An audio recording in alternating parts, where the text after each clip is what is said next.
Get that worked out. We are already 19 minutes behind. I would like to call to order the.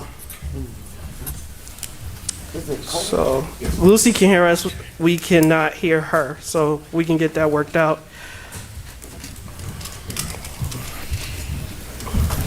All right, I'd like to call to order the April 26, 2022 Waukegan Public School Board of Education meeting. The board met in closed session under the exception C1, C2, C21, C11, and C9. I'd like a roll call. Mr. Riddle? Present. Ms. Callahan-Wozniak? Here. Mr. McBride? Present. Ms. Gonzalez? Present. Ms. Hannah? Yes. Ms. Leguizamo? President Ewing? Here. All right, so we do have a quorum. Ms. Leguizamo is here. We're getting her to be able to hear us. The board voted to allow her to participate remotely. She is away at a conference on district business, which is one of the allowable remote participation rules. So next up is the Pledge of Allegiance. I am going to, we can all stand.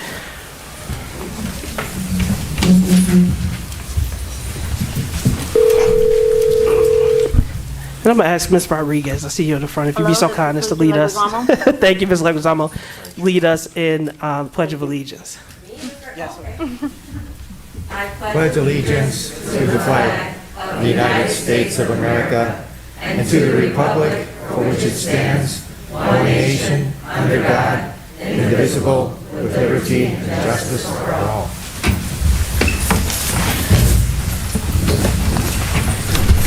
All right, and if we get the president's report on the screen.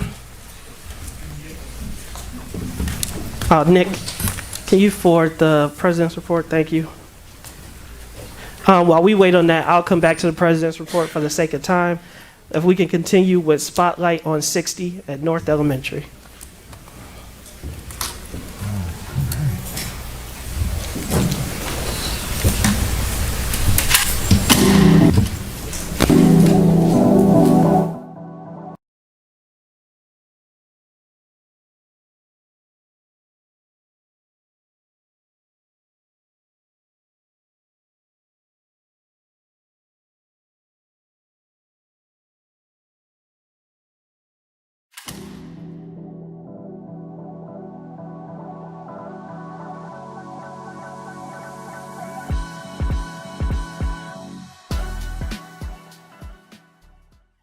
Soy padre mentor aquí en la escuela North Elementary y ya tengo 4 o 5 meses para ayudar a las maestras y también para ayudar a otros niños, que hay niños que sí necesitan mucha ayuda y los maestros también necesitan mucha ayuda porque hay mucho trabajo. The organization that the Parent Mentor Program is based out of is ASIS, the Hispanic American Community Education and Services.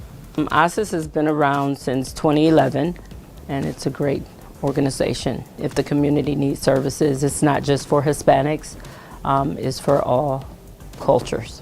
So the parents, what they do is they go into the classroom 2 hours a day to assist any children that the teacher feel have the need for some assistance. There is over 40 different organizations that the Parent Mentor Program is in. Over 200 schools throughout the state of Illinois.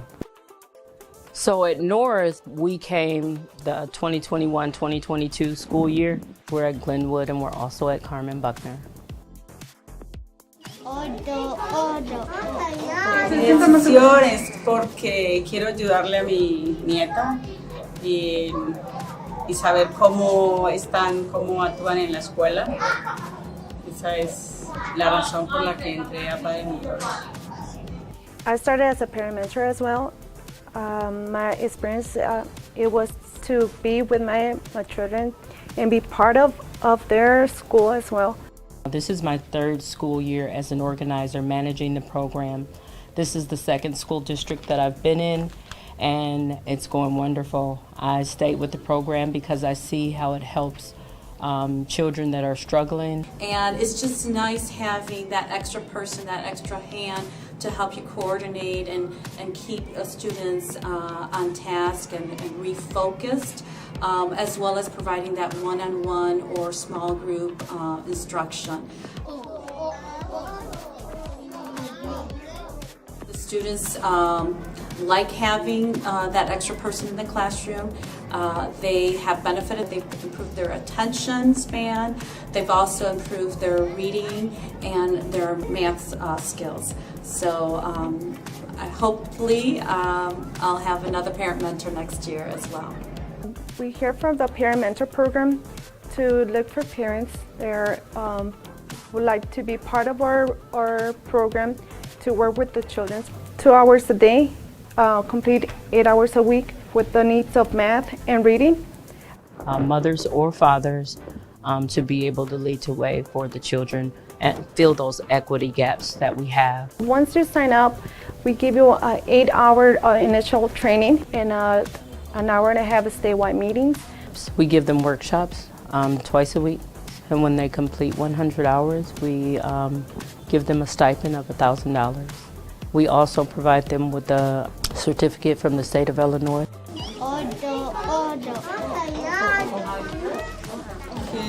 Muy buena idea ayudarle a los niños porque a veces uno no sabe cómo actúan en la escuela y pues sabe más cómo interactuar en la escuela. Porque ya así yo también ya puedo enseñarle a mi niño cosas que aprendo aquí con la maestra. Ya yo se las puedo enseñar yo a él. So our future goals is to increase every year, is to add a school so we can expand hopefully into all the elementary schools and then continue to grow the program throughout the months and years to come.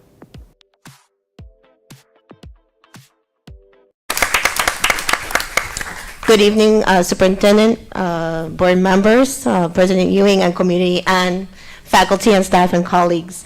I'm honored here by the presence of teachers, the parent mentors and coordinators, not only parents from my building, but parents from other buildings in District 60.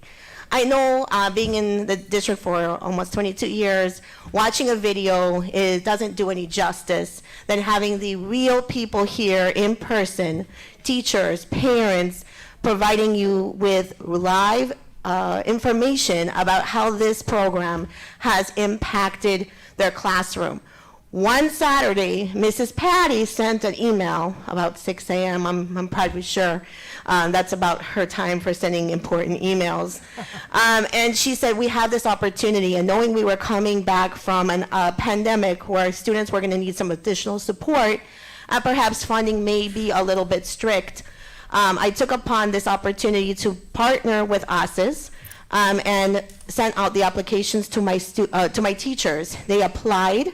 Ms. Rosilis and Ms. Gordon were outside every morning trying to recruit parents who were interested. It was open to any parent and any teacher, and the kids absolutely love it. Having the additional person in the classroom gives them the opportunity to work with small groups, and also for our parents to learn how to work with their children at home. The parents who are in the classrooms are not in the classroom with their own children, so there is no, this is my child's teacher, but rather taking that opportunity and bringing the skills they're learning to work with their children at home. So I really want to make sure that we understand that bringing the community into the schools, having the parents see what's going on in every day, makes a general impact and something powerful. So I have here Ms. Gordon and Ms. Rosilis, who are on site at least every day, one of the two of them providing support and making sure things are running smoothly. So Ms. Gordon and Ms. Rosilis, if you could just say a few words.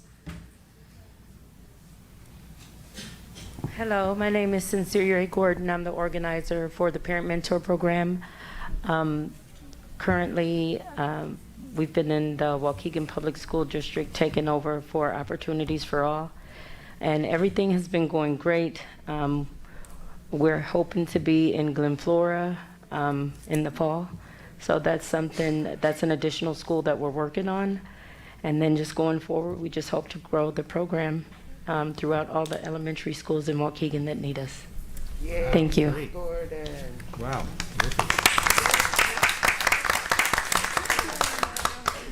Good afternoon, everyone. Well, I'm Claudia Rosiles. I'm a parent mentor coordinator. I'm working with the parent mentor program. We're looking for parents to be part of their school, the kids' school. Give them the parents the opportunity to meet the teachers and to see what they're working on, and actually that will work at home, because it helped with my kids, and giving the opportunity to the parents to be part of their school, it could help at home as well. So, I'm sorry. You're doing great. Yeah, thank you. I'm going to take my mask off because I feel like I can't breathe. So hi, hello everybody. My name is Berta Salgado. I'm a kindergarten teacher at North Elementary. I am a Waukegan native. I know some familiar faces. Some of them were my teachers. Mrs. Carter. When I was there, it was Miss Rico and Miss Barman. And Ms. Lemberger was my second grade teacher. So this program has been essential to my students. Ms. Paz is phenomenal. She comes in and she's like ready to work. She knows my routine. I don't have to ask her, hey, can you do this? She's on top of it. Sometimes I just want to give her a hug and say thank you, because my students have improved a lot. She's been with my low students, and I've seen a lot of growth with them. She gives them individual attention. She's just essential to my classroom, and I want to, if we have the opportunity to bring it to other schools, I believe, and I truly believe it, that it would be fundamental to all the teachers. You know, it's a second person, and I tell my students, she's a teacher, you respect her. And they call her teacher. So I think that's wonderful too. So thank you.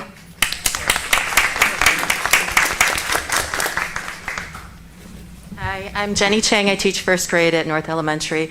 I've also been a participant in the parent tutor program. Miss Wheeler is the parent who works with my kids, and they just absolutely love working with her every day. They're just so excited to see her. I have her primarily working on reading and writing skills, and it's mostly kind of a free choice type of writing, which is very motivating for the kids. They like to reread what they are talking about with Miss Wheeler, and I've just seen a lot of growth with their writing and reading this year. So I appreciate the program.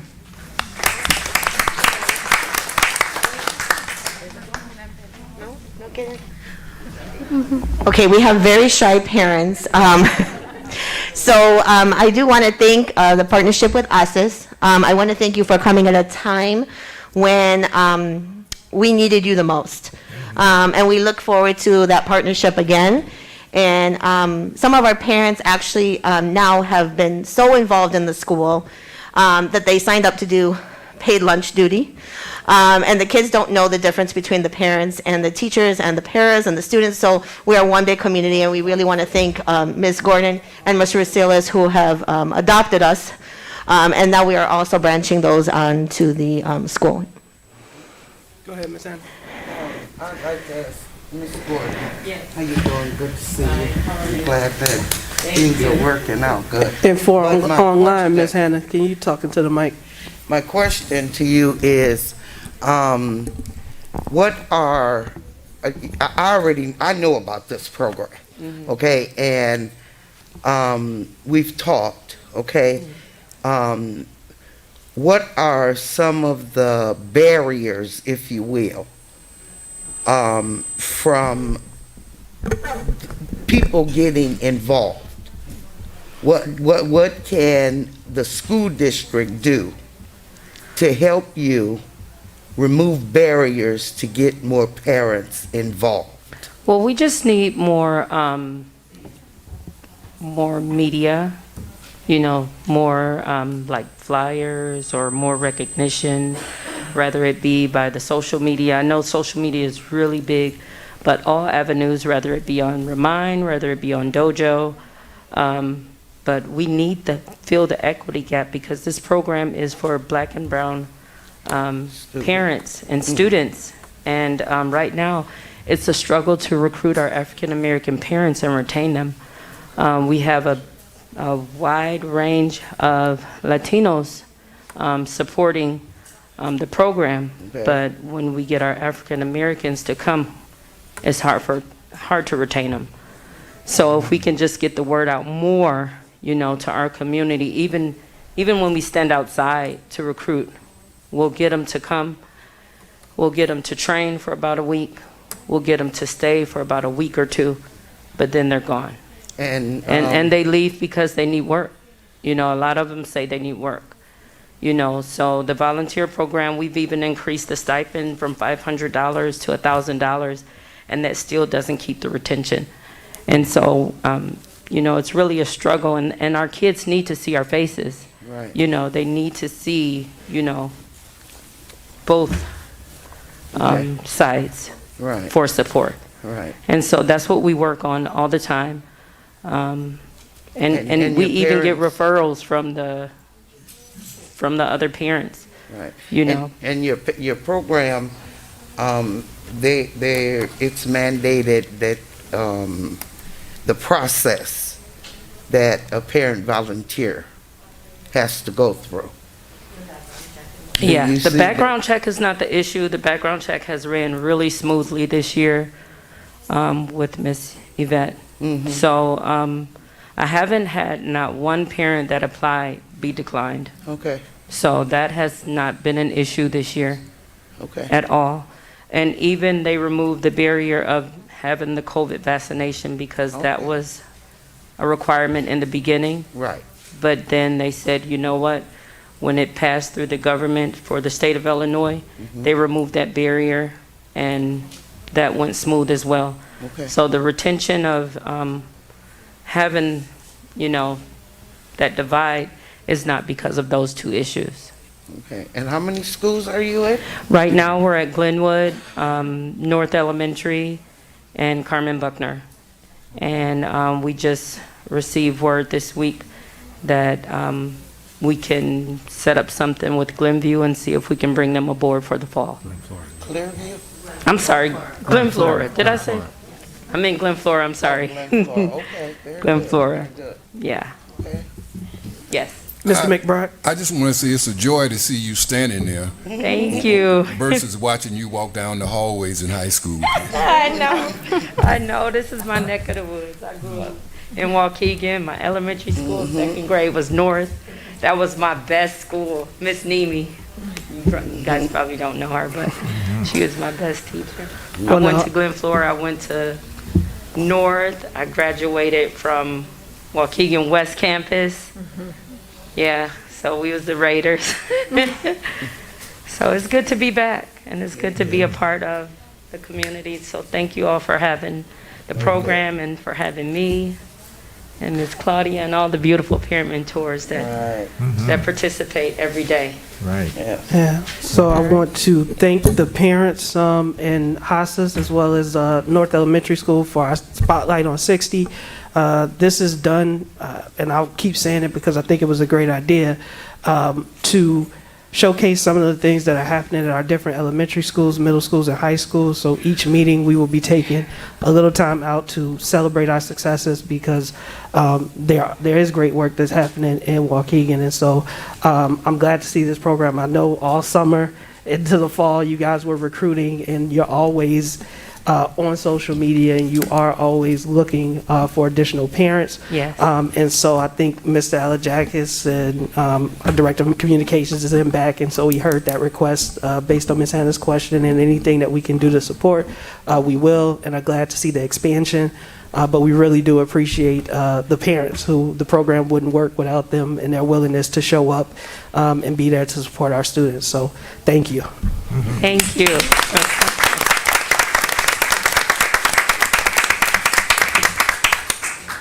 I am going to actually, we have our CLC Lakeshore Dean who's in the house, and so we'll just continue with presentations and then go back to Board President report. So we have Dean Ruiz who is here. Thank you, Mr. President. Good evening, everyone. Buenas tardes. It's a true pleasure to be before the board here and present about some of the work that is happening at the Lakeshore campus. A couple of weeks ago, I learned that the district is planning to move into the old First Midwest Bank, and we're going to be neighbors. And so part of the reason that I'm here is I want to make sure that we open the doors to collaboration with the district. The community college in Waukegan is more than willing to open its doors and its services to our residents here. It's a revival for Lakeshore, and I want to share some of the changes that are coming to Waukegan. Now, I'm a product of Waukegan Public Schools as well. I started my career in Waukegan Public Schools in the old West Elementary over at Buttrick and Washington before it was turned into Abbott Middle School. Went on to Oakdale, Webster, and then Waukegan High School. I'm a product of what's possible at the Waukegan School District. And as I move through my presentation, I hope that you see the kind of investment and the kind of trust that the College of Lake County is putting into our city. We are very proud of the renovations we are doing, and we are hopeful that our investment into the downtown area will bring change and prosperity to our city. I'll start by showing you what the new building at the Lakeshore campus is going to look like. This is a wonderful building that will showcase some of the newest technology for some of our healthcare programs. It will be housing a meeting room up on the 5th floor with amazing views of the lake and capacity for almost 300 people. It's a conference center. It's a community center. It's a center that's going to be open not just for the college and our students, but for the community as well. And so as we move into the future, this is a venue that will be open for those not-for-profits, that will be open to the school district, that will be open to our community. We want our community in Waukegan and surrounding communities to take advantage of it. We will have an amazing view, and that's one of the amenities that we are bringing to our city. Next slide, please. As we re-envisioned what the Lakeshore campus needed to be, we came up with a new vision for our campus. And our campus new vision statement is to create a vibrant urban campus environment with dynamically beneficial experiences between the college, students, and the community that are meaningful to those we serve. A community college needs to become relevant to the community it serves. We have no purpose if the community sees no relevancy in what we are doing as a community college. So we are bringing programs, we are bringing new certificates, we are bringing changes into a community that desperately needs them and that has been asking for it for decades. Go to the next slide, please. How can we bring that vision to life? Transformative vision and leadership is what we have brought to the Lakeshore campus. Transformational leaders make schools as they are better, whereas transformative leaders focus on what schools might be. And that's what we are doing at Lakeshore. We are looking and dreaming big. We are imagining what we can become as a community college for this community. We are looking for deep and equitable change. We are challenging the status quo, not just in our community, but inside our own college. We are focusing on equity and justice, acknowledging power and privilege, and pushing for moral courage and action. A lot of what we are doing requires moral courage and action, and we want to see that come to fruition as a community college in Waukegan. Waukegan is a college town, and it's about time that we all acknowledge that. Next slide, please. The primary focus areas of Lakeshore have also shifted. We are looking at health and health equity, the arts, business and technology, sustainable urban agriculture, workforce development, racial and social justice, and student learning beyond the classroom. One of the things that we want to make sure of is that our students at the community college level are engaged in their community, are engaged with their local schools, are engaged with the local businesses. We want to stop the brain drain from our city. We want our students to engage and remain in Waukegan. We'll go to the next slide. And this is a video, and whoever's managing the presentation, we'll let it go for about 30 seconds and then skip to the end. I know we're running late, so I'm not going to go through the full 30 seconds, but I do want to show the video, if possible, for a couple reasons. This shows a time lapse from the beginning of construction of our Lakeshore campus new building to February, the end of February.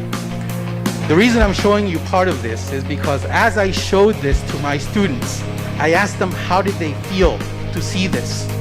And they said, we feel that we deserve it. We feel that we are worth it. And that is the message that we are bringing back to Waukegan. The college trusts us, believes in us, and is investing heavily into our downtown campus.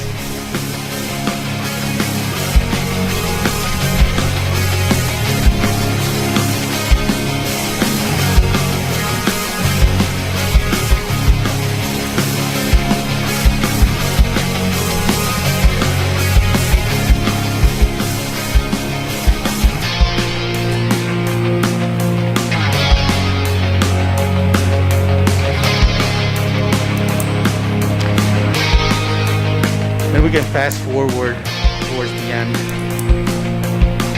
Not to take so much time. I know we're running late.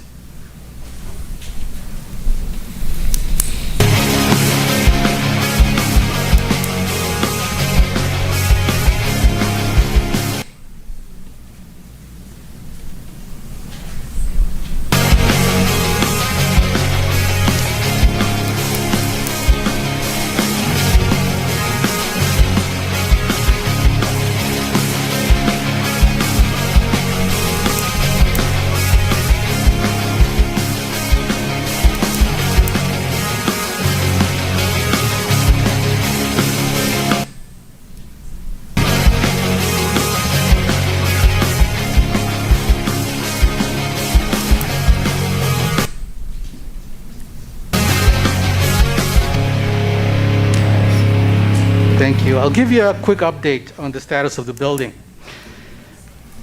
And we'll go to the next slide. We are ready to take over the building starting September, October of this year. Do one more click so the picture can come up, please. Significant completion by the September, October timeframe. The glass is expected to be done in the windows in the next few weeks. We will be fully operational by the spring of 2023. We are also looking to bring local artists into the picture here. We are providing a platform for community input into what art is going to be into that building. As we welcome our community back into the CLC campus at Lakeshore, we want to make sure that as they walk into our doors, they feel welcomed, that that building represents the background of this community, that our voices are heard through the artwork hanging in our walls. We are providing a platform for community input. We are looking for local artists to participate in the RFP, the request for proposals, through the state of Illinois. There's about $800,000 that will be spent on art and architecture in that building. As soon as we hear of the date where we will be hosting this event at the Lakeshore campus, I will make sure the community and the school district is aware so that our parents and our community is involved in the process. Next slide, please. One of the things that will change in the next couple of years at Lakeshore is we are bringing the Center for Urban Agriculture and Community Development. We are bringing an urban farm to the Lakeshore campus.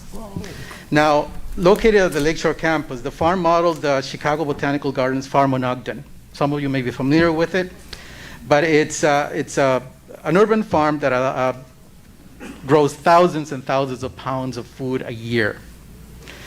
This will help us address the food desert within the city of Waukegan and the city of North Chicago. We are looking for sustainability and environmental responsibility as well. Literature shows that both polluters and pollution are often disproportionately located in communities of color. We understand that we have a responsibility to teach the new generations how to deal with problems that were created by the old generations. We know that there's a disproportionate burden on communities of color in this regard, and specifically in Waukegan. We have 5 Superfund sites in our city, and we want to make sure that our students understand the issues and can work in the future to resolve them. Next slide, please. We do want this to be more than just a farm. We want access to fresh fruits and vegetables, healthy foods, locally resourced foods, and alleviate food insecurity in our city. But we also want food that is tailored to the population we serve. A couple of years ago, when my grandma immigrated to the US, I took her to her first office visit with her doctor. She came out of there and said, "Mijo, I never want to come see this doctor again. He wants me to stop eating tortillas. I eat tortillas in the morning, in the afternoon, and at night. He wants to starve me to death. So the issue here is not only providing food for our community, but teaching them how to use it. And not teaching them through the college resources, but having the community itself teach itself how to eat it and how to use it. We will provide healthy cooking classes taught by our community members and bring on board a program called Veggies RX. Veggies RX is a program that was initiated at the Farm on Ogden that provides a partnership with healthcare entities. These healthcare entities, as patients come in and see them, not only get a prescription for their medicine, but they also get a prescription for vegetables and fruits that can be filled at the farm.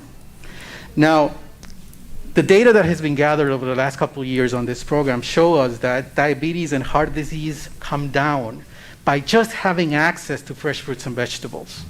We understand that Waukegan has a high indices of heart disease and diabetes, and we hope that bringing that program to our city will bring down those issues as well. It is a holistic approach to health. We also are looking for mutual beneficial opportunities and training for our students. The farm, I'm not sure where that's coming from, but the farm will not only bring food, but it will bring opportunities for our community to engage.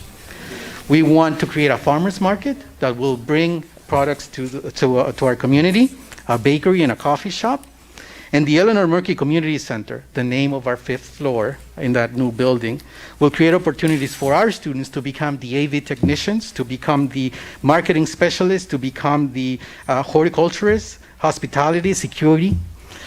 We are hoping that those students will get a training head start using our facility. Next slide. This is what the Farm on Ogden looks like. This is just an innovative space. And the reason I'm showing this slide is because many times when I talk about an urban farm, people think about chickens and cows running around the streets.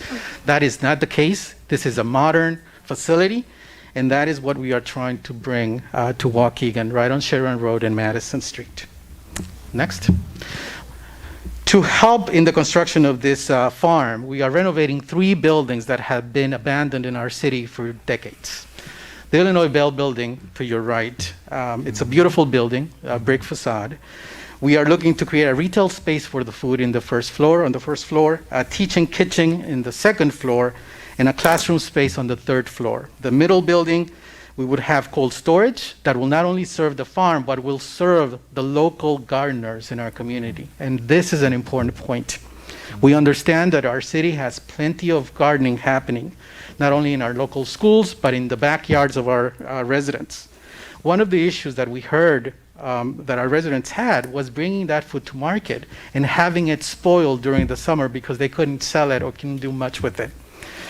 We will be providing cold storage for those small gardeners and those entities that are growing food within our city as well. Thank you for that. We will also offer a commercial kitchen that will be available for our community partners and our community entities to teach their own people in there, their own clients. We'll have office and meeting space available. The 1st floor of our building to the right, our current police department there, will be turned into a cafe run by our students. Flexible space on the 2nd floor, and then office and meeting space on the 3rd floor. Next slide, please. Health equity. Of all of the forms of inequity, injustice in healthcare is the most shocking and inhumane, the words of Dr. Martin Luther King. That is the case for Lakeshore. I believe that we need to bring our campus, or create a campus that has equity built all over it. We cannot talk about CLC being an equitable college if our campus in Waukegan does not breathe and sweat equity. The case for Lakeshore is simple. We don't have student health services on our campus. If I have someone walking down the street and they scrape their knee, I have no nurses that can tend to them. That will change in the future.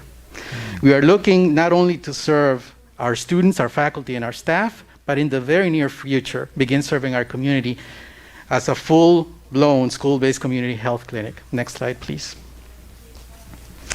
The community health clinic will provide quality and compassionate care on our campus.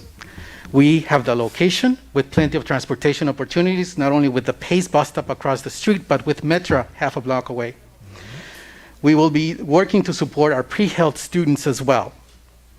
We understand that there's navigational issues within that piece. We understand that our students need research and mentoring to be able to reach the healthcare programs that they want to go into. You can't talk about health equity without looking into who is actually going into those careers. And we understand that our Latino and African American students are vastly underrepresented in the healthcare fields. We are working to create pathways and partnerships with plenty of many entities, including Rosalind Franklin, Lake Forest Hospital, the Healthcare Foundation, Lake County Health Department, and many others to bring that dream to fruition at our Lakeshore campus. We will also create student shadowing and clinical experience opportunities. Next slide. The arts. Waukegan has been trying to place itself as an arts district for many years. Well, you can't do that when your community college does not offer art classes. That changes this summer. We'll be offering our first art class at the College of Lake County Lakeshore campus to make sure that we are supporting our local artists and supporting our students who are interested in the arts. Next slide. The Lakeshore Arts Revival. We have been offering art appreciation events throughout the fall, and they will continue on to the summer. We will also bring a music recording studio to the 111 North Genesee Street building. We are bringing programming, certificates, and of course, opening it up to community use. Digital media and design will also be part of that. Next slide. Workforce development. We have focused on workforce development for a very long time at the Lakeshore campus. Thanks to generous grants from the state of Illinois and help from our representative Rita Mayfield, we've been able to secure the Work Equity Initiative grant 3 years in a row. Now, this grant has helped us bring a couple of programs to the Lakeshore campus, including HVAC and truck driving. We also have a mechatronics lab in our campus, but we are looking far beyond those. We are looking to bring welding, cybersecurity, sustainability, culinary arts, business, and legal studies to our campus. The expansion of our child care center is another venture that will happen in the next couple of months. We will provide additional slots for children in our campus. We understand that quality child care in Waukegan is a luxury, and we as a college are committed to offering it. Educational opportunities for parents and guardians. We just secured a $1.2 million grant to bring Spanish language certificates for early childhood education out of the Lakeshore campus. Those certificates will allow some of our parents to be able to take care of their children and join the workforce in the child care system. We'll also have student training opportunities come with this wonderful grant. Next slide, please. And one more click. The 1 North Genesee building, right on the corner of Washington and Genesee. We have repurposed the basement of that building to create a brand new heating, ventilation, and air conditioning laboratory, a permanent space for our students to train in that vital program. We have installed new gas lines, and you'll see that that's what we are showing in those pictures. There's a new roof ventilation improvements as well, and this creates a permanent location for a laboratory that was being housed on a trailer right outside our campus. Next slide. Now, the redevelopment of the Central Plaza, next slide, sorry. Just a couple pictures in there of the work that has been done. The redevelopment of the Central Plaza. This is the plaza between our two buildings, 33 North and 111 North on Genesee Street.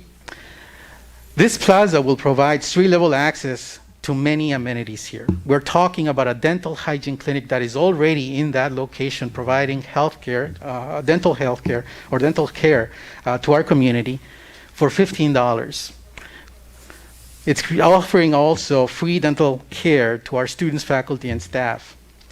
We are relocating our police offices from the Central Plaza to the second floor. The idea is that our community can use this plaza without feeling that they are being surveilled 24 hours a day. We are creating a welcoming space right in the heart of Waukegan. We want to focus the attention of our city into the Lakeshore campus. We are thinking that we will be a very busy location in the next couple of years. We are offering a cafeteria, an urban farm, a dental clinic, healthcare clinic, child care, retail space, and meeting space, all within that small area. If we go to the next slide, this is just a rendering of our campus right now. Everything that you see there is in place now. The white space that you see there is where the urban farm will be located, and just for reference point, this is Sheridan Road and Madison Street. Next slide. This is what we're trying to create in that small space. The farm, the dental clinic, healthcare clinic, recording studio, childcare, a center for racial and social justice, cybersecurity and IT. All of those things located within this particular space will create a very busy spot. By bringing students, by bringing people and attention to our campus, we're also hoping that we will bring customers for our downtown businesses. Next slide. We are not doing this alone. In the last 3 years, we've been able to secure millions of dollars in support, $3.6 million in capital improvement money to create the farm and renovate our buildings, and $1.1 million in programs and scholarships. We will also are working on $3 million more in philanthropic assistance to the Lakeshore campus. In fiscal year 23, we plan to launch a campaign that will raise over $10 million for our campus. What this tells you is that not only the college has faith in Waukegan, but philanthropic entities outside of our community have faith in what we are doing in our city.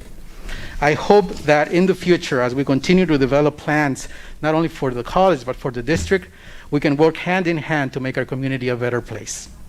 With that, I will go to the next slide. I'm happy to take any questions the board may have. Yeah, so I just want to thank you, Dean Ruiz, because it's important that as we talk about the future of Waukegan, that it includes the relationship and partnership, a continued relationship and partnership with the College of Lake County. With some of the services that we are planning to house if we approve the wraparound center, and some of the services that you plan to have at the College of Lake County, I think that it will help boon our downtown and Waukegan as a whole, and be a resource. And so I thank you for the presentation and for updating the community on everything that is going to be downtown, and for the work that's happening at the College of Lake County. So board, are there any just very quick questions? Otherwise, I would like to continue with the agenda. I have a comment. Go ahead, Ms. Anna. I would just really like to give honors to Eleanor Murky. Absolutely.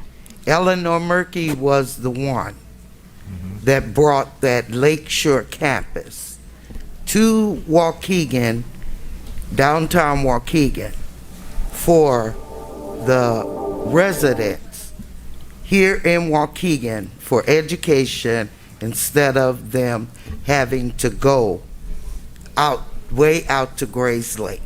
And so I'm thrilled that it has evolved the way that it is, but if it had not have been for Eleanor Murky, Lakeshore campus would not even exist. Absolutely. Yeah. We are honoring her legacy, naming the top floor of our building after her. It's a well-deserved honor. Absolutely. It actually should have been the whole building. Absolutely.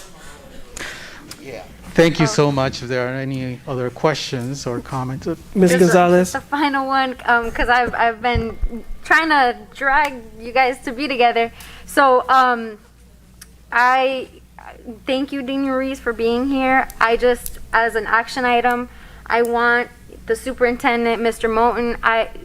Dean Ruiz has donors. He has resources. If we're gonna be neighbors, we need to work together. So I want you guys to partner up, and not only that, but like we heard earlier, there are other organizations in our community that need resources that can kind of be a plug for the things that we're trying to do. So if they need a hand, we could all sort of create that ecosystem and start funneling those resources to where they need to be. So that's, for the community, for people at home wondering why is CLC doing this presentation, we're talking about our public schools. It's because our students are gonna be CLC students. They're going to be college students. They're going to be certified students they can read and write. We just need to get them grade level. Believe in them 100%. I thank you for being here, and I want, the team to consider making that commitment to him and his team. Right. Thank you so much, Ms. Gonzalez.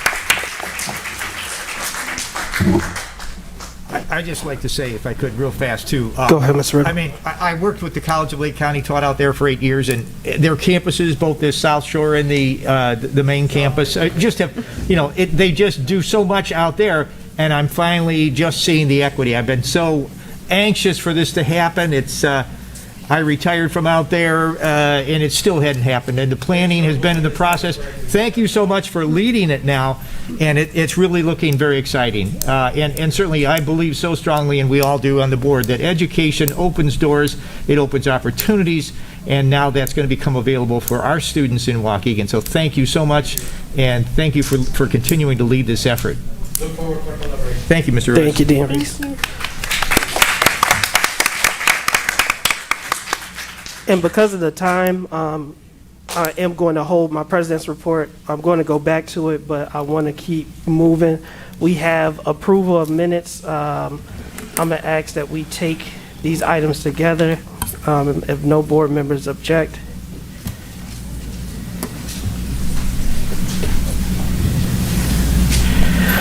Do you need a motion? Yes. I'd like to make a motion that we approve the minutes of the October 12th, 2021, and the minutes of February 22, 2022. We got a motion by Mr. Riddle, second by Ms. Gonzalez. Any comments, questions? Roll call vote, please. Mr. Riddle? Yes. Ms. Callahan Wozniak? Yes. Mr. McBride? Yes. Ms. Gonzalez? Yes. Ms. Hannah? I pass, because I think I missed one. Ms. Leguizamo? Thank you, Ms. Hannah. Yes. President Ewing? Yes, minutes are approved for items 8A and B with one pass. We are now at opportunity for public comment. During public comment, I'm going to ask for you to come up to the microphone. If you need translation services will be provided to you, and you will get 6 minutes. There will be clocks on all of the screens. I am going to ask that you keep to your 3 minutes. We also ask that you refrain from mentioning staff and student names in your remark. First name on the list is Mark Shinkton. And Mr. Shinkton, if you give a second just so you get the clocks up, and then once that's good, I'll let you know. All right, Mr. Shinkton, whenever you start talking, your time will begin. Good evening, everyone. Last night, I had the opportunity to watch the district's plan that was on YouTube, and I was able to actually listen, and some of my comments,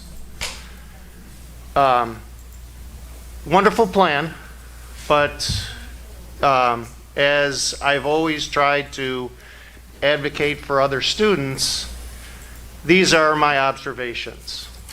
The first one is in regards to the JROTC. Now, I listened, and I'll keep using that word, to the commander that spoke about the facility that they're going to be using, and how imperative it was that they use this space so all of the students could congregate and have mentoring from the older students to the younger. Take a moment, let that set in. We're servicing 500 kids. What about the other 3,500 that could benefit by mentoring if each school had 4 grade levels?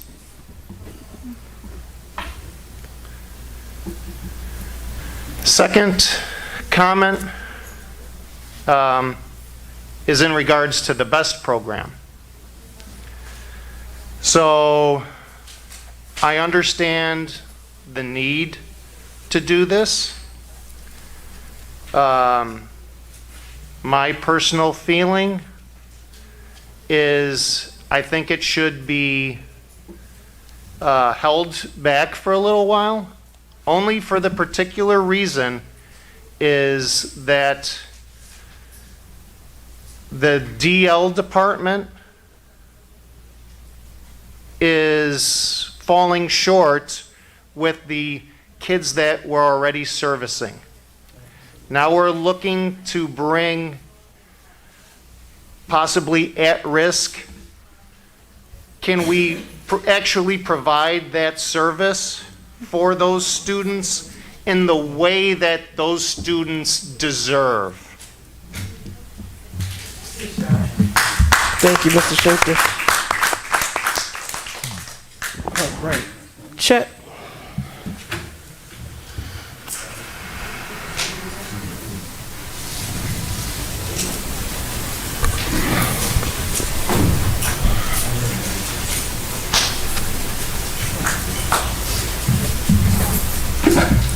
Is the school board happy with the way the education is going for our kids, our children?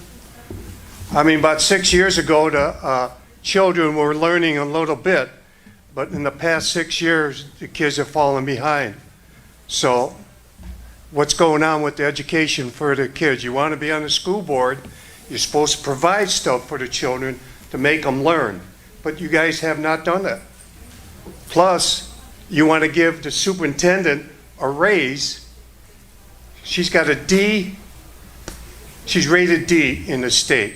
So I don't know why you want to give her a raise. She owns a house in Chicago, Florida, and here. So she's got a bunch of houses. So you want to give her a raise. Is there a reason for that? Has she performed? Oh, quietness.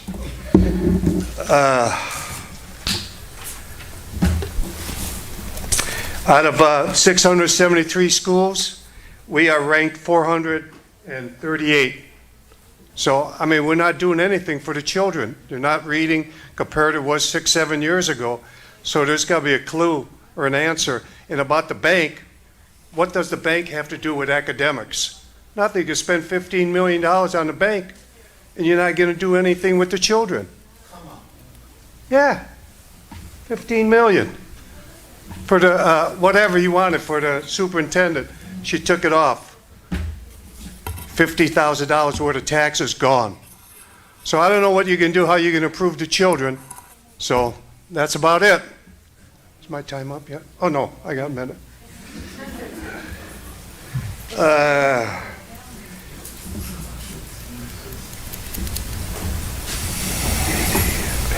Children, 6 years. That's it. Thank you, Mr. Chet.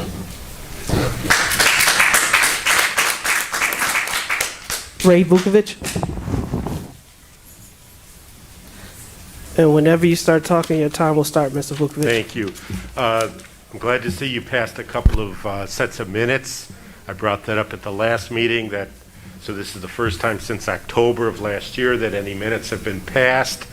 At the rate you're going, though, it's going to be the end of the year before you're in compliance. State law does say you have 30 days to get them approved. So let's get on the stick with that, please. A couple of items I'd like to touch on that are on the agenda tonight. You've got the Morgan Group you want to bring in to study the administrative pay structure and all that there. You need to take it all the way down to your teachers. Everybody needs to be looked at. Look at your board docs tonight. You got 3 resignations. 3. You've got relatively new teachers gone. You want the principals to do their jobs and make their jobs easier. They've got good talent just rotating out because they can go somewhere else. Let's just look here and do a comparison. We are basically have a two-sided system here. I'm going to compare 2 employees. I'm not going to mention any names, just going to talk about positions.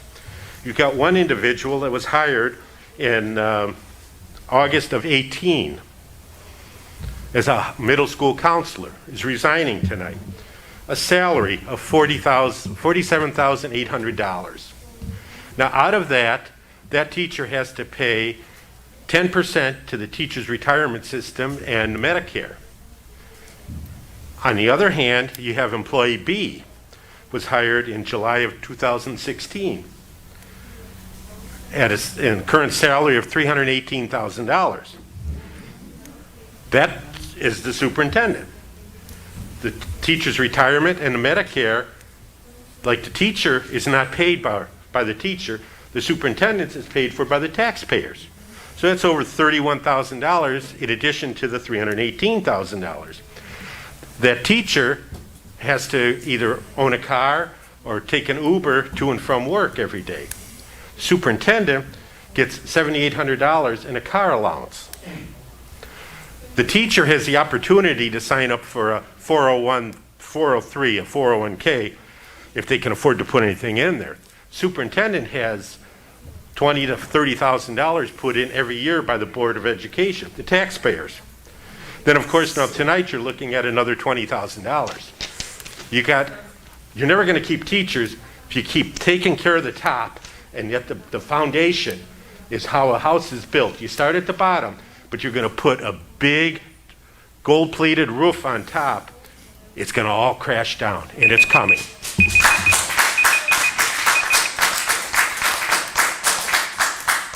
Thank you, Mr. Vukovic. Vastoria Parker.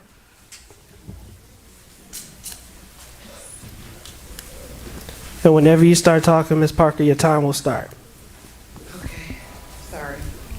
Hello, everyone. I'm not even sure I'm in the right place right now. Let me just be totally honest with you. For the topic, that is, with this money and this 5-year in the school, I know I see the effects of it in the community that I live in. I do know that. So I won't go to the topic or whoever's getting paid for what, but I know this money needs to come on back into these kids. I'm a youth case manager for Legacy Reentry Foundation.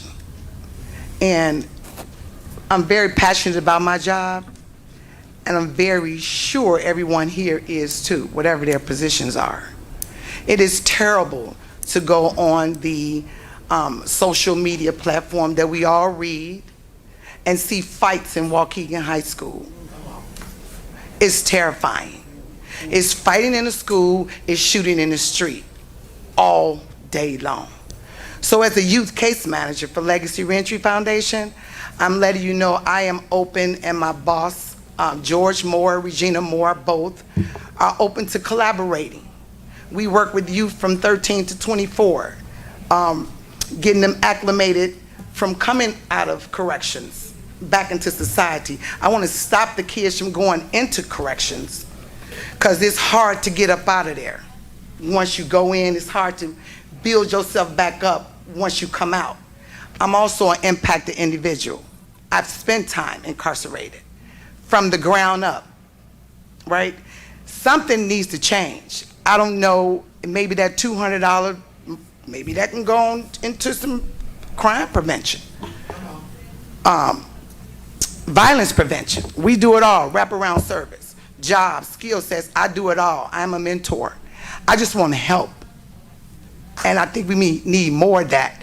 It's gotta be heartening to parents, students, teachers, moms, dads, uncles, nephews, nieces. It needs to stop. The staff can't even get the kids together or break them up. That's dangerous. It says start at home. We can no longer go into the home. I would love to be a truant officer. Can't do it anymore. Now it's in the schools. So we need to tap into our kids, get them right now, train them up so they can leave a legacy for their kids instead of no one cares, no one cares, no one seems to care. And I'm from Chicago. I raised my kids here in North Chicago. I'm a resident in North Chicago. I won't mention my son's name because that'll just tell it all, but it's a crazy place around here right now, and we need to get it together.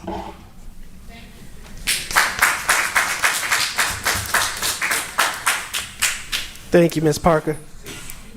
The next name is Rosetta Klein.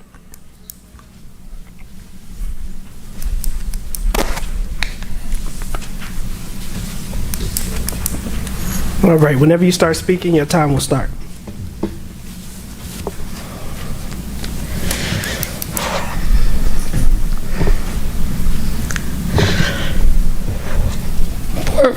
Board members, superintendent, cabinets, guests, thank you for allowing me to speak.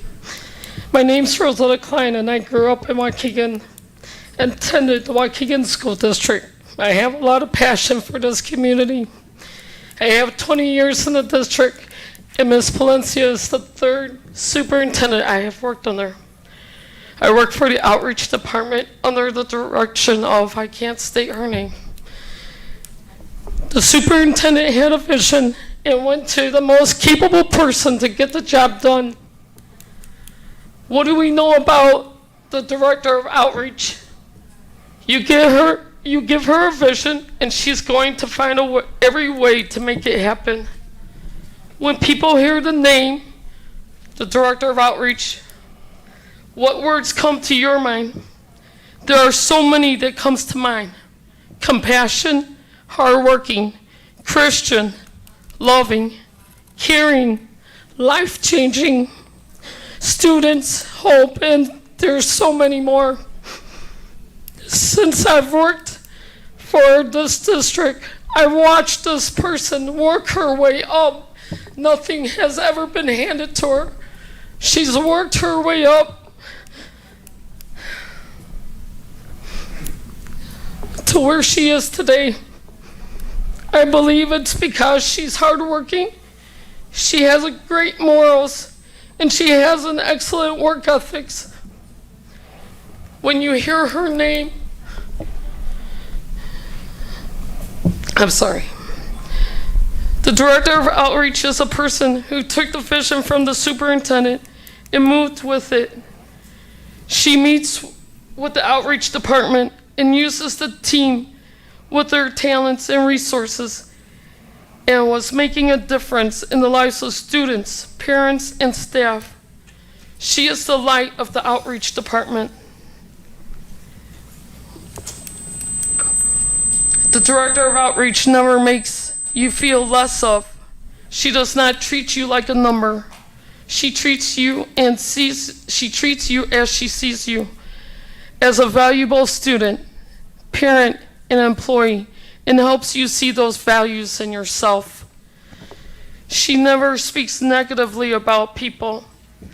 She is very transparent and honest in helping you become a better person, striving for the best and never losing hope. Waukegan is not just a town where WPS 60 sits in. It's a community where the students matter and they are our future. Let's not take away the light that helps this community shine bright. I ask you, board, please bring our director back to outreach department. I have a copy for each one of you. I'd like to get in. Thank you, Ms. Klein.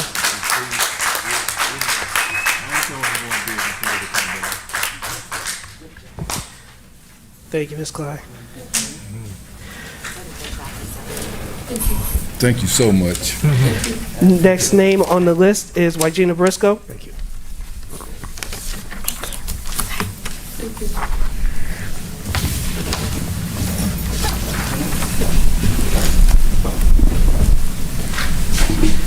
And Ms. Briscoe, whenever you start talking, your time will start. Absolutely, thank you.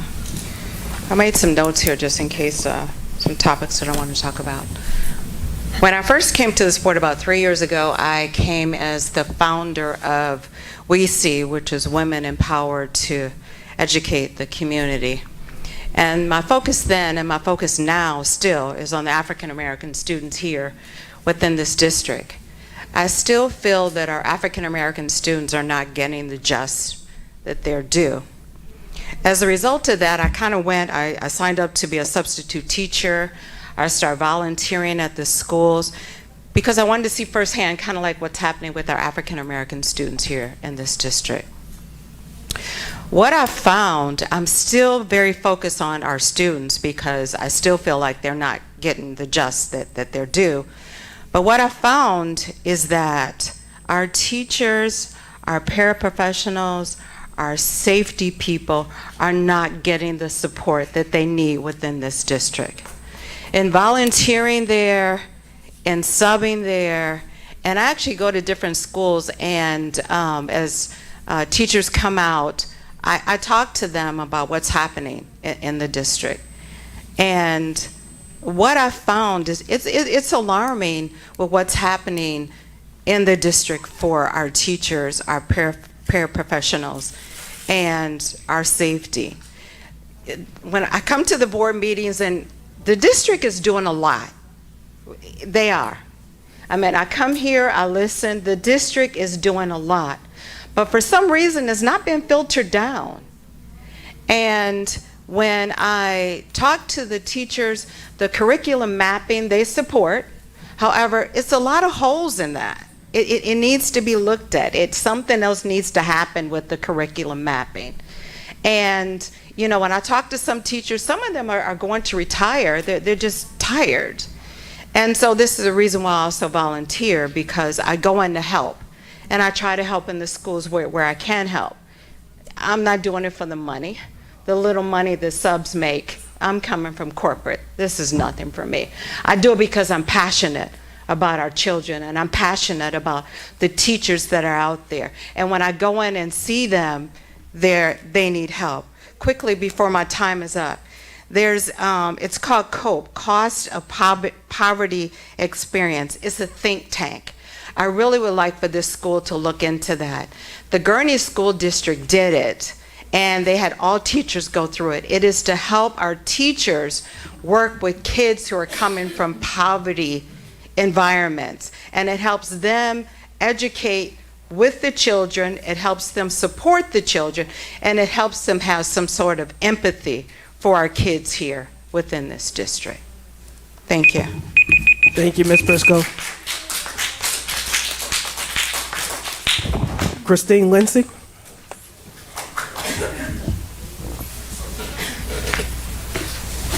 And whenever you start speaking, Ms. Lindsay, your time will start. Thank you. Good evening.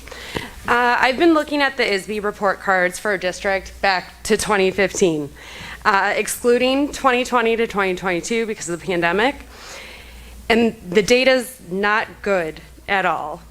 The time devoted to teaching core subjects is substandard compared to the state, except for 2 small areas for 3rd graders.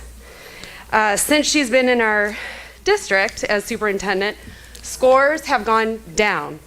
Absenteeism has gone up. Those are the facts. You can go to ISB. As of 2019, our ELA proficiency is 11%, math 10%. Back in 2015, 14%. Truancy was at, was at 18%. 33% in 2019. These are harsh numbers. Only 16% of our kids are ready for early college. 16%. We can't function as a community. We can't have them in our workforce unprepared. If they're going to trade school, if they're going on to colleges or university or the great CLC Center, they need the readiness that it takes, not just the core curriculum. They're going to need critical thinking, problem solving, communication skills, networking, time management. Our kids don't have it. We were promised great things when she joined our district. We heard all of the headlines praise. I can't wait to get started. It's going to be great. She's been here 5 years. I don't see great. I see decline. I have young kids. I grew up in Waukegan. I refuse to have them go to a different district because I believe in this community. I value our diversity. We have great things to come. There are things that Representative Mayfield has worked hard to put in place, things we're able to look forward to. I don't believe that based on these past 5 years, our current superintendent is the individual to take us all the way home. Based on the previous track record, I'm not seeing the data support that growth to go up, to see these facilities fully utilized to best serve our students. This community deserves for our students to get the best education possible. Our kids deserve it, they need it. I don't see how the board can pursue continued service with her. Thank you, Ms. Lindsay.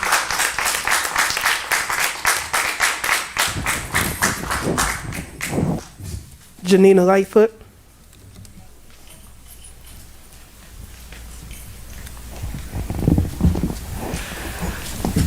President Ewing, School Board Superintendent, and concerned Waukegan community, good evening. I was just going to come and sit tonight, but I couldn't. I just couldn't do it. Last time I stood up to speak, I was very frustrated and angry. And I realized that that doesn't help anything. I'm disappointed. I'm saddened. I'm depressed. All because of this school year. I've been cursed out more this year than I have in the 26 years I've been in the district. There's at least 7 teachers in my building who've been hurt. One just got off of a walker. We're talking about kids and achievement. I asked a kid to read a sign for me yesterday. He said it looks just like a bunch of squiggly lines. Half of his class cannot read. So I'm glad to hear about all the good things. Haces muy bien, wonderful, maravilloso. If we had $1,000 to add on to a paraprofessional's salary, we might get something different. I'm glad to hear Ms. Lumberger, I believe it is, that said that the parents get at least 100 hours of training. When our paraprofessionals are hired, 0. There is no training program for paraprofessionals. So basically, between teachers, other staff members, we pretty much fly by the seat of our pants and take it as we go. So it's nice to hear that you're training parents, they're getting stipends, and all of that. We're not getting anything. And I heard about bonuses, different things like that. $20,000 will pay a paraprofessional salary for 1 year. 1 year. That's where that money could go to use, and it's sad that that's what they get paid. That's why we're not competitive with other school districts. I also, Ms. Lumberger mentioned that the video didn't do much of a justice. Neither did the 6 hours of videos I watched during professional development the other week, having to come into the building and watch videos. I asked for professional development for my DL department for teachers to be able to collaborate not only in our building, outside of our building. I emailed the heads of my department, never received a response. Until next time, God bless you. I'll see you all later.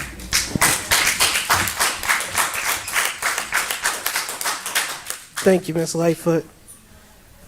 Next name on the list is Kashana Hanna.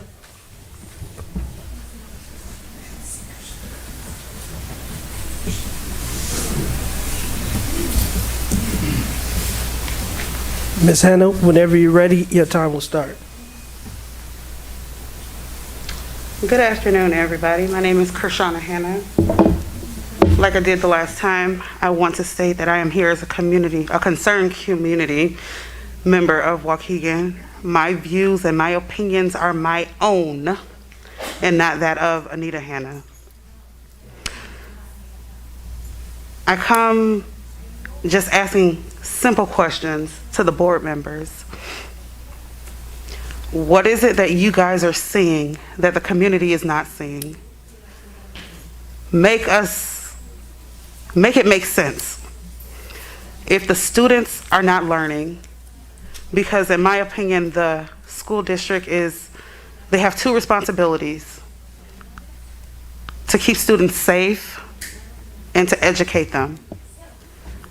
And we're failing. The students are not learning, and the students are not safe. I can look at my phone, and I wanted to put them on the screen, where I have 27 fights that were sent to my phone from workers at the high school. There's a fight every single day since the school doors have been open. That's not safety. The students are not learning, and are rated low. This is all under the direction of the superintendent. So how can you guys sit here with an honest conscience and award her in a contract extension and bonuses? She's rated D with the state of Illinois. And I know most of you guys are parents. If your students come home with a D on the report card, you're not gonna go buy them a new Xbox or a new iPhone. That's what you guys are doing for the superintendent. She's basically failing, and you're rewarding her to do that. So I'm asking you, what is it that you guys are seeing that we don't see? Because students are not successful, teachers are not happy, paraprofessionals aren't being paid right, under the direction of the superintendent. The community comes and they voice their concerns about what's not right, but you guys still are gonna extend her contract. Make it make sense. And please get the director of outreach out of detention.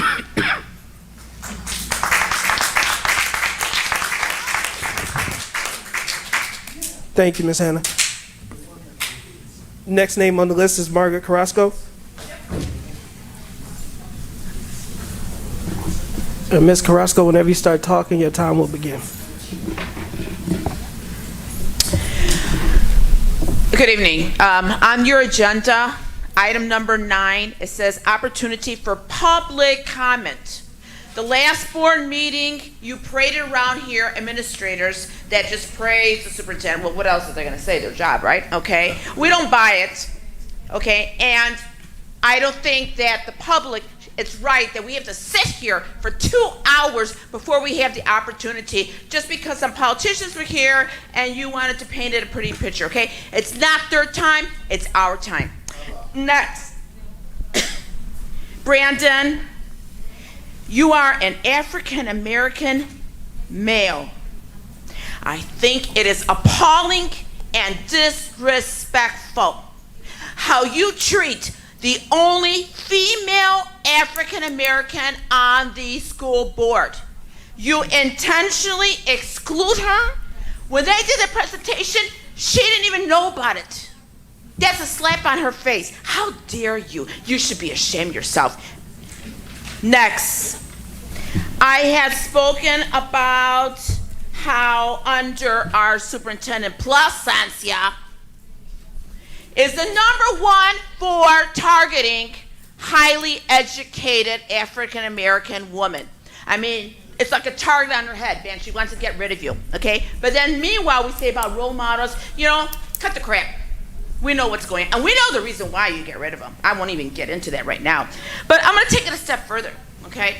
I'm going to highlight via FOIA the list of all the people that have left the district under her leadership. Okay, I'll do it in numerical order. 3 specialists, 6 food service employees, 10 nurses, 20 principals, 6 ROTC, 7 maintenance, 8 counselors, 18 social workers, 45 secretaries, 54 substitute teachers, 62 custodians, 194 paraprofessionals, 548 substitute assistants, and 551 teachers have left our school district since Placencia started here. The bottom line is she failed at CPS, and man, anyone can tell you that. And she's a bigger failure here in Waukegan. Not only because a total of 1,163 persons have left our district under her leadership. We were below, our students sit in the auditorium because there's no teachers doing nothing. And the violence, it's a miracle someone hasn't been killed. Get rid of her. And I'm going to go into the reasons why each one of you are benefiting under her. Just wait. Thank you, Ms. Carrasco. Next name on the list is Kathy McBride.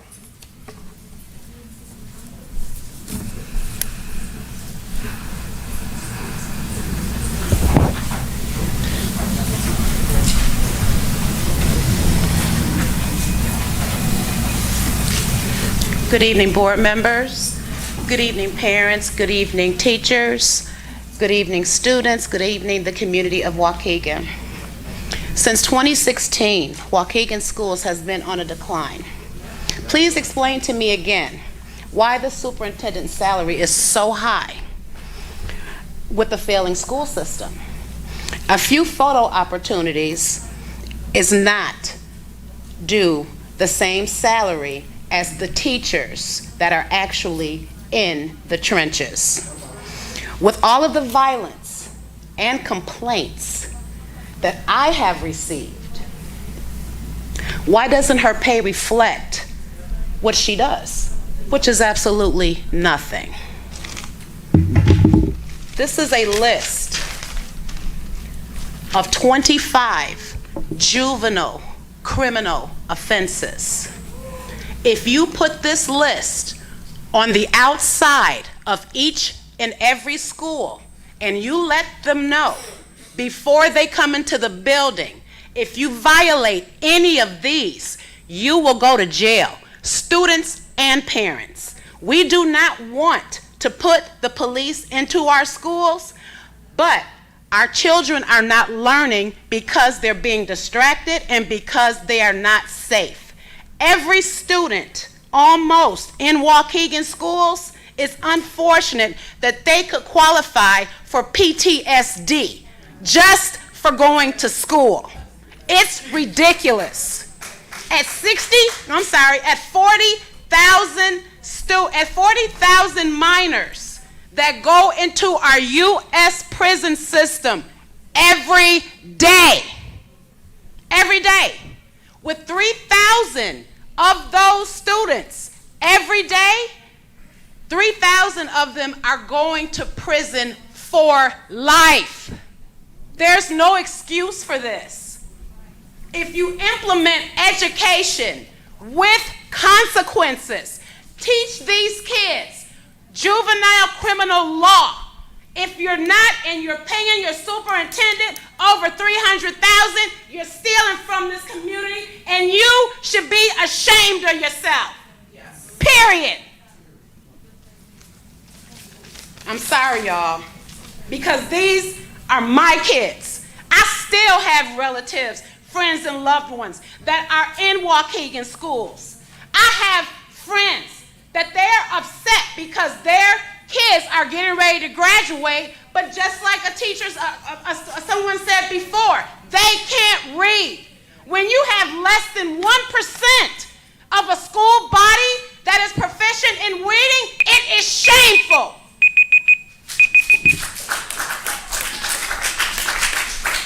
Thank you, Ms. McBride. Next name on the list is Tim Stevens.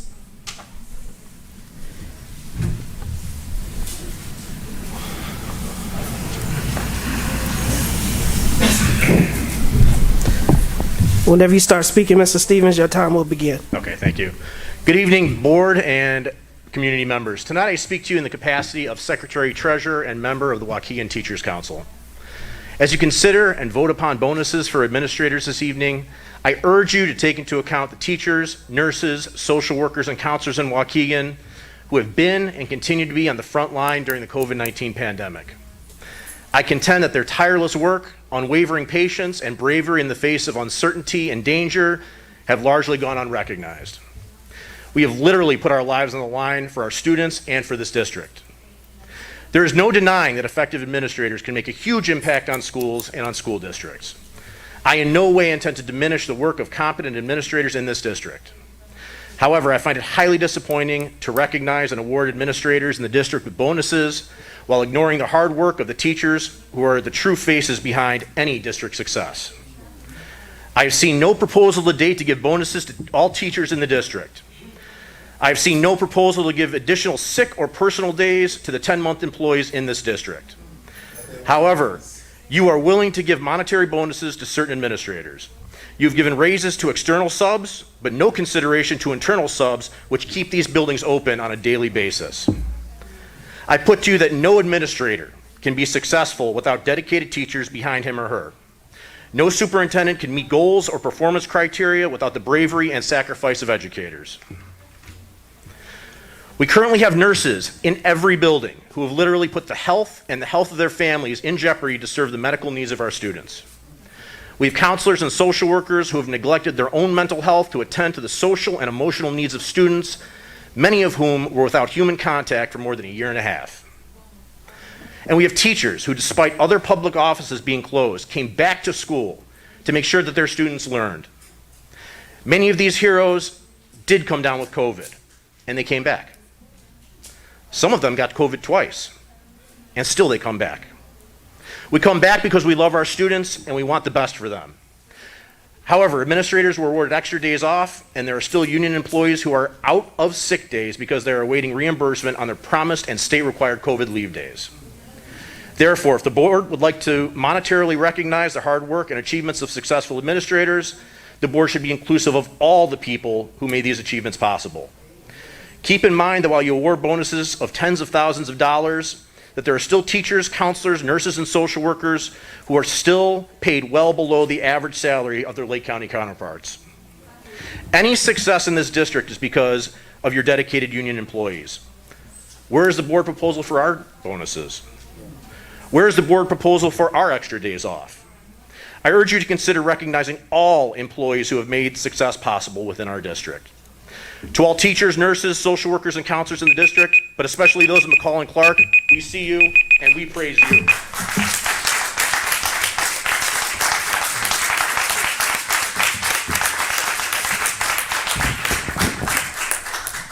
Thank you, Mr. Stevens. Last name on the list is Rayon Edwards. And Mr. Edwards, when you start speaking, your time will start. You know, tonight a lot of people got up here and spoke, and I don't think much needs to be said, but I'm still puzzled as to what is you guys not seeing that we is seeing. Huh? Come on, y'all. Is y'all gonna listen to the people that vote?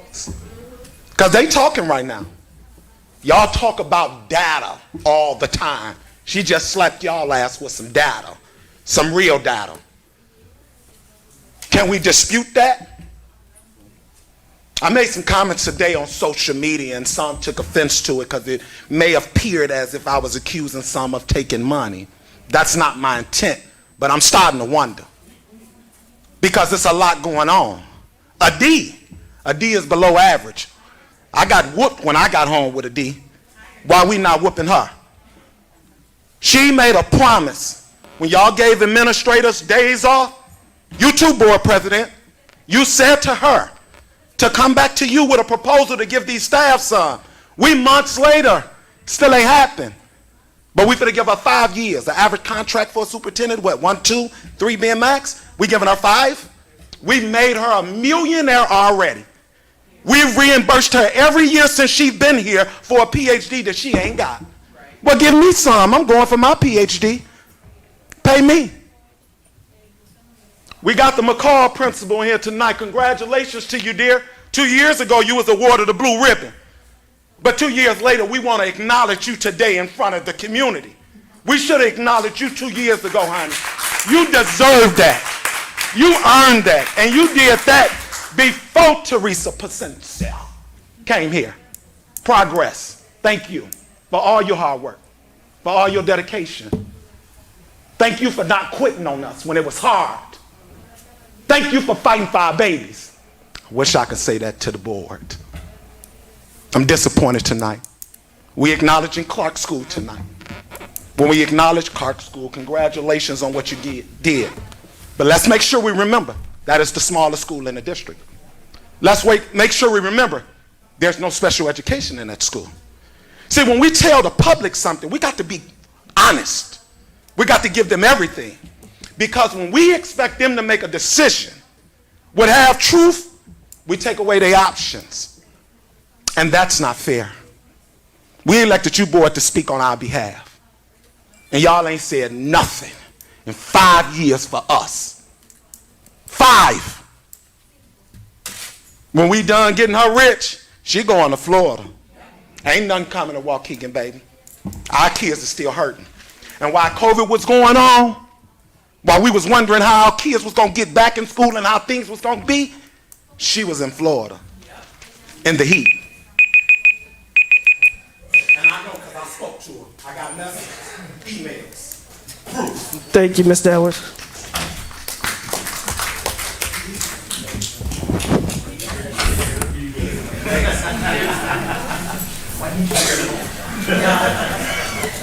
Thank you. We can get the board president report up at this time.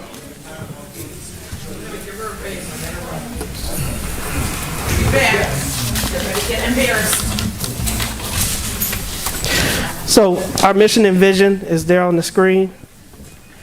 We keep rolling. Again, want to remind of the unity of purpose. The Board of Education behavioral expectations. And so what I want to talk about is something that we heard this evening during these comments, is something that I care about. We are in the budget process at this time. One of the things that I have been looking at and hearing continually, and it's come up, and we even heard it from our parent union, and we heard it tonight at public comment, is our staff members are talking about support. And the support that they're asking for many times is not related. They can teach our kids how to read. They do. They taught me. I'm a product of this school. My kid goes to this school. I wouldn't send my kid to an institution that I thought would not teach them how to read or do arithmetic. So I know the quality of education that our teachers do provide. But what they are frustrated with is our student behaviors. And so we, as a board, and that's why I don't want to blame the administration, this is one of those times where we talk about ownership, have said that we want a different approach to discipline. It doesn't mean that we don't believe in discipline. It is that suspension has not worked as a deterrent to the behavior. And we know that our kids have social emotional needs. And so what I have been learning through communication with other districts is some of the things that they do. And so we know that our students oftentimes in our community, as we heard tonight, are impacted due to violence and other items that are impacting them at home. So Handle with Care is a program with the police department in which when a child is exposed to a traumatic event in which the police are called, that information is then relayed to the district, and the district then has Handle with Care, which is to provide supports for those impacted students. We currently do not have this program in District 60, and based on some of the things and initiatives that we already have going on, the only way we can do something like this is to provide additional social emotional supports, and that means staff and resources.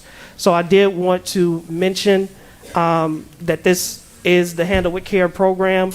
I think that it would benefit our students, but we can't recommend anything else until we make sure that we shore up the supports and that we have our social workers and other staff members who can address those social emotional needs. And again, when I talk about the budget, what I'm saying is you know, a lot of people say, where's the money going? I say our budget currently is a public document. You can go online and look where our money is going. I think a lot of what gets attention is what's the big flashy, but it's not the day-to-day. It's not the 10 million that we've spent, 30 million that we've spent over the last 3 years in renovation projects, the 87 million that we have in the bank, the resources that we are or plan to spend, the resources that we've put into the classroom. But what I did here tonight was about compensation. What I did here tonight is about people wanting to feel valued. And again, people can yell at me. I made a promise. I did it from this podium. I will keep my promise. Everybody and every teacher who has reached out to me and has asked me, again, just because it wasn't on tonight's agenda does not mean you're not being thought about, does not mean I don't care about you, does not mean I don't know how I benefited personally from our staff here in District 60. So I thank each and every one of you. You are heard, you are valued, you are appreciated. And with that, I have one final slide. And this is just quick updates. So we do have our budget workshop, which is coming up. We talked about exclusions. I want to say thank you to Ms. Hannah, who has served on our budget committee and is still serving on our budget committee and does so diligently, who even while sick made sure that she was there and available to participate by phone with that all-day workshop. And so we'll have the first board review. I will not be here, Mr. Riddle. That may be news to you. So you will be leading that meeting, and I'll be tuning in online. Okay. But that's the budget workshop. We need, and we have already started. You guys got a little bit of it, but from a board perspective, we need to sit down and start our new district strategic plan. I think when people are talking about why 5 years, 5 years is the max term for a superintendent contract. I think what the Board of Education is saying is that we're looking for continuity, but I'll let board members speak to what it is that they are attempting to do when we get to that point in the presentation. Our board self-evaluation is scheduled for 5/11. So I do ask all board members to make it a point and a priority to please attend. Our IASB rep, this was literally the only date that we had before June. So let's make it a point to be there. And then campus safety. I've said it in public, I've said it in private, I've said it to the superintendent, which is why I'm saying it publicly, and we've heard it from the Board of Education, is I get what everybody is saying. I went to this district. I know that there are fights. I've been upset not only by the fights, but the amount of staff injuries related to the fights, right? That is new. We always have fights. When people, and that's not okay. I'm not validating it, but when two kids want to fight, again, what supports are we putting in place to stop them? And how do we rebuild the community that says when an adult, somebody that is an authority, a figure, inserts themselves to try and keep you and the other individual safe? And I talked to students, and they told me to my face, is when someone gets involved in between us, I'm not thinking about that individual, I'm going through them. Again, I can't solve that problem, that riddle, that Rubik's Cube. But what I will say is we have to be able to clearly articulate to parents what we are doing to address their concerns. Is because it continues to happen and it always happened. I mean, that can't continue to be an answer. What we have to say is these are the steps that we are doing in order to reduce, and then we have to present the data as it's related to are they being reduced or not. It's because we talk about an explosion in fights, but when you look at the data, and you go back 5 years and you look at the number of reported fights, reported, again, I'm just looking at numbers and everybody, as they say, data will say, but the number of fights. So let's start with where are we today and then create a plan in order to get that down. And we heard from community resources that we're here tonight. And so I expect us to make sure that we follow up with those resources so that we are working together. That's always my approach. How do we work together to solve these long-standing problems? So this concludes my board president's report, and I thank you for your time.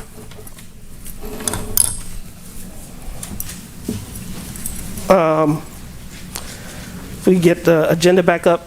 So this is our consent agenda, and it is long. So before I get started, are there any items that you'd like to held over and voted on separately? I have a... Well, yeah, go ahead with the item, Ms. Hannah. Okay, first off, Board President, I have asked at previous meetings that that we do not, that you or whoever is responsible for the agenda to not add. What the heck is going on with my thing? Anyway, I counted 43 new items that were. I counted 43 new items that were added to the agenda after the committee meeting. And yeah, there were attachments, but that is not the process. What we were presented, that's what should be on the consent agenda that we should be approving. Now, I don't know why this keeps happening like this, and it smells to me of some kind of open meetings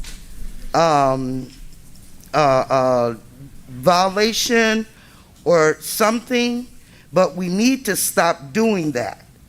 When we have a committee meeting, when we talk about it, when we ask questions about the issue, about the items that are presented, that's what should be on the agenda for us to approve come the next board meeting.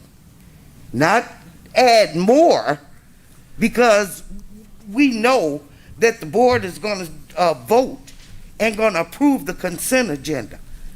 We shouldn't do that. Okay, at the committee meeting, the public may have an issue or have a question regarding something that's on the agenda. Well, there's an attachment. Okay, but there still may be lingering questions. We should not do this. And so I hope that when we do have our meeting with ISB, I'm gonna that's gonna be one of my questions. Go ahead, Dr. Cesario. Good evening, Board President, Superintendent, board members, members of the community, colleagues. The items were all present. There are a number of items that were clustered together, and so we separated them. But all of those items that are being presented right now, they were there. And so this, the one thing, and I will say very clear, is I reviewed it, the agenda. The board president sets the agenda. The items are here, and I warned the board during both of the meetings that it would be an extensive consent agenda, and this was done to address what it was we had a concern was, which is getting these approvals done earlier so that we can make sure that teachers have supports and the resources on day one. These are renewals. If any board member has an issue with any item, we can pull it and we can vote on it separately. But again, it was in the information last week. I mentioned... Mr. President? Well, I let you talk, Ms. Hannah, and they just told you. So if you clicked on the items and the supporting documents that we had last week, there were attachments, there was information, there were PowerPoints, and in those it talked about them. They're coming because they're all individual items, but they may have been clustered together because if you're talking about bilingual, these are all the resources that we're proposing to purchase for the bilingual department. These are all the things that we are, and they're renewals, it's products. So again, we already have 4-hour meetings. We will be here 6 to 10 hours going through each thing and debating on each item. So the consent agenda is done, and when you ask why, I'm telling you, that was a decision that Brandon made. And I even pulled out items from the consent agenda and placed them other places because I didn't like how long the consent agenda was. But it's not because that information wasn't previously discussed. And if any board member really does have any issue with any of these letters, we can pull it out and vote on it separately. And if we don't, I'm going to ask that we proceed. I don't know. We have to vote for it. We have to get through it. I don't get it. Board President? Yes, ma'am. Go ahead, Ms. Leguizamo. I'd like to vote on items J and L separately, please. Thank you. So we'll be holding over items J and L. Anyone else? I just want to know how come, I mean, they come up here and they say that all of these things were presented. I was at the meeting. What? Where were all of the things? And the committee meeting agenda is much shorter than all of these 43 items. You had 2 meetings, Ms. Hannah. So they all weren't on the same agenda. We had the committee meeting, so there were items that were placed there that are also on the consent agenda. And then we had the student achievement meeting, which had items. So when you take both of those agendas and you mirror them against what we're acting on today, all the information is there. Maybe you need to separate that then. Separate it how? You need to put the operation agenda and then distinguish Understood. the student achievement. Understood. Okay, because see, what this looks like is that it's always you're adding. So it can look that way, and that's why I wanted to make it very, very clear, is because I'm not saying it's never happened, but when you mention those things to me, I try and address them. And so if you'd like the view to be different, and that you want me, and actually, Ms. Vanderbroek, thank you for that recommendation that I did not take to separate out the 2 agenda items because it was an extensive consent agenda, and I have no problem implementing that going on. But when you asked why it's long, again, I'm not doing anything nefarious. I'm not hiding nothing. I just don't want to keep you here for 5 and 6 hours on things that have been previously discussed and should be routine in nature. Okay, but then take and maybe consult with your board. But see, I'm not going to have that debate now, as the rest of the board is fine with the consent agenda. Yeah, they were fine with everything that's being said. Okay, so we got J and L that we asked to hold over. Ms. Hannah, do you have anything that you want held over? No. Okay, so then we're going to take, I'm going to read each of them. I have to. So bear with me. We're going to approve item 10A, Lion Magnet Professional Development Request. B, renewal of school mint licenses. C, approval to purchase sound system at North Elementary School. D, approval of preferred meals emergency contract extension for school year 2022-2023. E, approval of amended school calendar for 2022-2023. F, approval to attend the 2022 School Transportation News Expo. G, approval to attend the 2022 NASRO National School Safety Conference.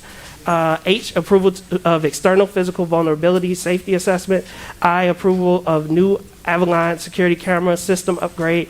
J, HR Nope, you skipping Oh, J. sorry. Skipping J and L. Sorry. K, renewal of Partners for Results contract. M, summer reading supplementary supports for EL students. N, GLAD professional development. O, Cogent ISP upgrade. P, approval to replace the intercom system at Andrew Cook. Q, approval to purchase pocket tables for the gymnasium dining rooms at McCall. R, approve renewal of Power School contract. S, approval of renewal of respondability for 2022-2023 school year. T, renewal of Sophos antivirus malware 3-year subscription. U, Spanish language arts material for 6th through 12th grades, Vista Lake Cook. V, Spanish language arts materials for 6th through 12th grades. W, supplemental software. EL's Common Lit. X, supplemental softwares, EL's Learning A through Z. Y, supplemental softwares for EL's English Discoveries. Z, supplemental softwares for EL's View Education. AA, supplemental software for EL's Inspired Literacy. BB, supplemental softwares for EL's Curriculum Associates. CC, English as Second Language materials for EL students K through 5. DD, English as Second Language materials for EL students. EE, approval of attendance at Avid Summer Institute Dallas. FF, English as Second Language materials for EL students. GG, Spanish Phonics Estrelita. HH, Spanish Phonics for EL. II, approval of purchase and install new playground at Glenwood Elementary. JJ, approve renewal of NWA assessments. KK, approval of renewal of College Board suite of assessments. LL, approve renewal of Illuminate Education data and assessment. MM, approve renewal of Illuminate Educators Fast Bridge assessment system. NN, renewal of Amplify Education reading assessment. OO, new Cisco ASR 1001 router. PP, attendance for the DL Social Work Coordinator at NASW. QQ, approved purchase of phonic auditory equipment for deaf and hard of hearing. RR, approval of News 2U unique curriculum by your low incidence curriculum. SS, renewal of Nearpod vocabulary. TT, renewal of Achieve 3000 and Smartiants. UU, renewal of Expeditionary Learning. BV, renewal of core curricular science materials K through 5. Renewal, WW, renewal of iQuest. XX, renewal of Doozla. YY, renewal of Panorama. ZZ, renewal of Second Step, Cell Core Curriculum. AA, renewal of Carnegie Learning Mathia for grades 6 through 8. Triple B, renewal of Carnegie Learning at Mathia for high schools. Triple C, renewal of Edulastic Assessment System. Triple D, renewal of M-Class Intervention. Triple E, renewal of Lexia Core. Triple F, renewal of CAMI. Triple G, renewal expansion of TutorMate. Triple H, renewal of Everyday Math for K through 5. Triple I, renewal of Dreambox Learning for K through 8. Triple J, Carnegie Learning Summer National Institute. And Triple K, E-Rate 2022-2023 Network Projects Core Switches Cable. All right, Mr. Riddle, I make a motion that we approve the items that this board president just read. Second. Motion by Mr. Riddle. I heard Ms. Gonzalez with the second. Roll call vote, please. Oh, comments, or Yes. is that later? Any comments? She said that. No, that's for J. We're doing the everything but J and L right now. Yeah, for consent agenda. Yeah. Is this comments now, or is that for later? I guess if you have a comment. Yeah, I have a comment. Go ahead, Ms. Leguizamo. And thank you for that, Board President. So I just wanted to make clear, because I've got a few questions in regards to items HH, the Spanish phonics for EL, and item NN as in Nancy, renewal of Amplify Education. And the question around that was just to clarify if having both of those programs are duplicating efforts. And I have received clarification that the Spanish phonics is the curriculum portion, and the Amplify portion is the progress monitoring for phonics in Spanish. So I'd just like to make that comment and that clear. Thank you so much, Board President. Thank you, Ms. Leguizamo. There are no further comments or questions. We have a first and a second. Roll call vote, please. Mr. Riddle. Yes. Ms. Callahan Wozniak. Yes. Mr. McBride. Yes. Ms. Gonzalez. Yes. Ms. Hannah. I'm going to vote for this, and next time that this consent agenda, please separate and distinguish operations from student achievement. Yes. Ms. Leguizamo. Yes. President Ewing. Yes, item approved, all items approved, motion carries, and I read them into the record already. We're now going to go back to J. H.R. McCall Virtual Conference for Orton Gillingham Training. Superintendent. It is a And Board recommendation. President, we can take J and L together unless anybody else has any objections. So we have a motion to take items J and L together. Do we have a second? Second. Second by Ms. Wozniak. Any comments or questions on the motion? I guess maybe my only comment or my question would be, these are people going to the same conference but on different dates in different schools, and it's virtually, so I don't see a problem with that. You know, for some reason they needed to attend on different dates, and it is a virtual conference.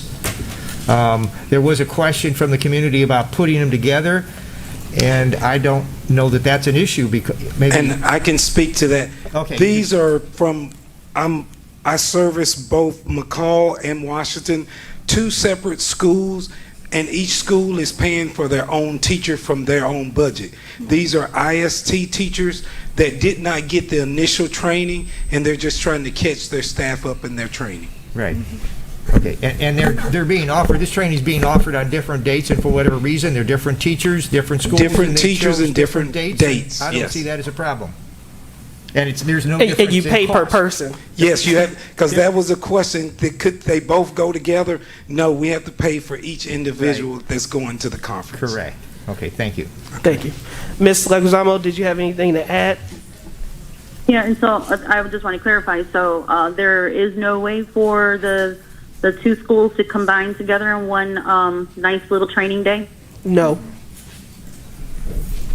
And that's not because of budgetary reasons, right? Because no. like they want to pay for their own staff, but that's more because of training offerings. Even if they combine, we will still have to pay for two people to attend the conference. Right. So there is no savings. It's a training. It's a training. training. You each have to pay for it if you want to get the certificate. Right. It's per person, Mrs. Leguizamo. So if 10 people go, regardless of the date, you pay per person. Mr. Berry, is that correct? Yes. That, and additionally, each teacher is at a different place. One's a beginner and one's advanced. Okay. So that's the other piece too. It's differentiated. Probably explains why it's on different days as Right. well. I get so you. just to add a little bit more information. Thank you. All right, so we Okay, and have. that is one teacher per building, per school building, or is that multiple? It's one teacher. Is it one person per building, or is it multiple Yes, just people? one person per building. Yes. Okay, so that's why it's at the low amount. So I was expecting a virtual conference or a virtual training, and then there would be multiple people listening in on the same virtual for a flat fee of $12.75 versus what you just indicated. So I have my clarity. Thank you so much, Board President. We can proceed with voting. All right, so we got a motion to take items J and L together. We've had comments and questions. Roll call. Mr. Riddle? Yes. Ms. Callahan Wozniak? Yes. Mr. McBride? Yes. Ms. Gonzalez? Yes. Ms. Hannah? Yes. Ms. Leguizamo? Yes. President Ewing? Yes, item approved, motion carries. Mr. President, if I could just make that comment again, I think it's great that it is a huge consent agenda, but I feel that the board wanted to get these things ordered in advance so the teachers had this material. I think it's very important, and I don't think this is going to happen again, that we have such a big agenda, but I'm glad that the different departments got together and got all this information and got the pricing and got the ordering ready so that we could do that and have the materials ready for our teachers in the fall. Thank you. And in this fiscal year, too, I don't see Ms. Polk, but. Right, in this fiscal year. But anyway, yes. Exactly. If we can scroll down. All right, we have purchases and Board contracts. President? Yes. I'd like to propose that we take all the purchases and contracts as a consent agenda as well. Second. The request was to take all items, and again, this was to Ms. Hannah's point. I want to show you that I do listen to what you are saying. All of these were also discussed Yes, at our Student Achievement and Operations about Movement. that. Don't placate me now. Shit, now. I know what I'm talking about. No, it's no plate. What I'm saying is very clear. Is what I'm saying, Ms. Hannah, is this is me attempting to give you what you're asking for. I'm not placating you. I'm trying to respect you. I'm trying to show you that when you tell me something, I do listen. I didn't have any issue Okay, about that's that. fine. I wasn't. It's okay, Ms. Hannah. We got purchases and contracts. Item 11A through I was asked to take them as one action, and we sat that seconded by Ms. Leguizamo. Any comments or questions on any of these? I have a comment. Go ahead, Ms. I just wanted to go on record because I went to the walkthrough at Glen Flora with the superintendent, and I know that we're purchasing a lot of furniture for these schools, but I would like us to also keep them in mind because I know that they have a request pending. But I'm glad that we're using our money to update our classrooms like this. Thank you. So we got a motion and first and a second Roll call vote, please. Mr. Riddle, Yes. Do you not have to read through it first? Oh, I'm sorry, I do. 11A, approval of payments for Brookside Campus water main repairs. B, approval of purchase student furniture at North Elementary School. C, approval to purchase media center furniture at Miguel Juarez Middle School. D, approval to purchase student furniture at Hyde Park Elementary School. E, approval to purchase student furniture at John Lewis Middle School. F, approval to purchase student furniture at Clark Elementary School. G, approved partnership with Network for College Success for 2022-2023 school year. H, approval of administrative salary structure audit with Morgan HR Inc. and I Learn platform. And we got a motion second. Roll call if we can restart. Mr. Riddle, Yes. Ms. Callahan Wozniak, Yes. Mr. McBride, Yes. Ms. Gonzalez, Yes. Ms. Hannah, Yes. Ms. Leguizamo, Yes. President Ewing. Yes, item approved, motion carries. We are now at personnel items. So we got 12A, personnel for 4/26/22. It is recommended that the Board of Education accept the administration's recommendation to approve the appointments, leave of absence, and accept the resignations and retirements as found on schedules F977, N776, L924, and G635. I got Go ahead, Ms. Anna. I would like to separate, wait, get it. I would like to separate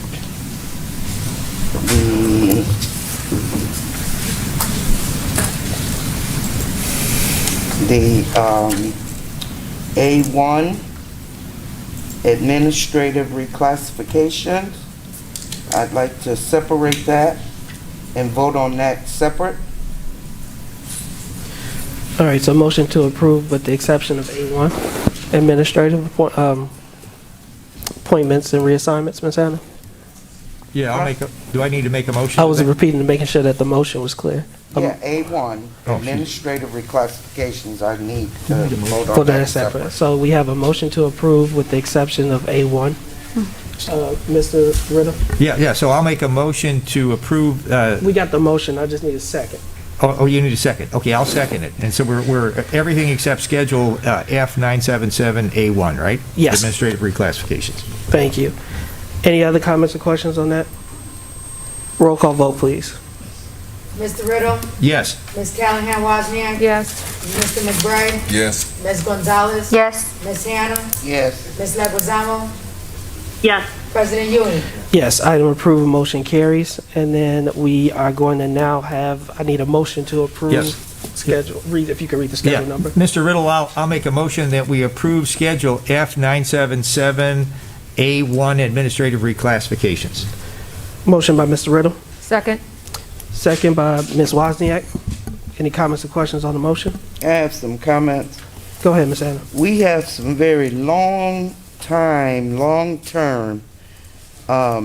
individuals on this administrative reclassification.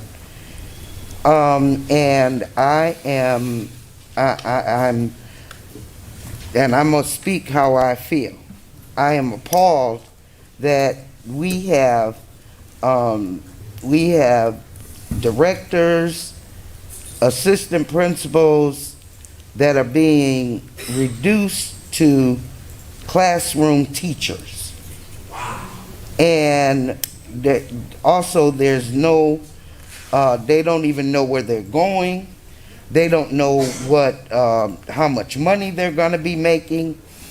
And if, to me, and if I'm wrong, please tell me. If this isn't a morale buster for people, I don't know what would be. And I guess there's some big grandiose plan or something that's supposed to happen where we displaced these high-level, high-credentialed, long-term people in our school district. We don't have enough staff overall. You heard earlier today. We've lost over 1,000 people. And I just can't understand. Why are we doing this to our people that have dedicated their lives, their time to our school, our kids? And this makes me sad. It actually makes me damn angry. Can't do anything about it because I'm just one vote up here. If I could, this would not be happening. I'm done. Thank you, Ms. Hannah. Any other comments or questions? I don't know. I would just say that, this was already discussed in closed session. We heard the reasons. This is not a decision that we're just making tonight. This has been planned. These individuals have already been told what was going to happen. This happens in any organization where you reorganize. Right there? So not true. It's anyway. I guess it's just to let the public know that this is not something that we're springing on anybody. It's not true. Okay. I got a comment I'd like to make. We knew before y'all did closed session. I have a comment I'd like to make. Go ahead, Mr. McBride. I understand the concept of what we're trying to do, but I'm with Ms. Hannah in reference to when you come to respect. You have individuals that's been in the district, then put in valuable time in their life working with our students. And if you're going to dismantle them, I think you ought to do it in a respectful way. I don't think this is the way it's being done. I don't think it's being done right. I understand the concept, but I just don't think it's being done right. And I think, once again, if I was an individual and I've been in the district for 20-some odd years, spending my time, and then all of a sudden overnight, you tell me I'm not doing a good job, and I need to be replaced and put over here or put over there. I don't think that's the right way to do it. No. So that's just my feeling about that. No, I cannot support Even though I know this. it's been discussed, but I still say it. I'm still going to say how I feel about that. I don't think it's not. You're not respecting those individuals that invested their time. Not right. Thank you, Mr. McBride. Any other comments, questions? Roll call vote, please. Mr. Riddle, Yes. Ms. Callahan Wozniak, Yes. Mr. McBride, No. Ms. Gonzalez, Yes. Ms. Hannah, No. Ms. Leguizamo, Yes. President Ewing. Yes, item approved, motion carries. We have an administrative appointment.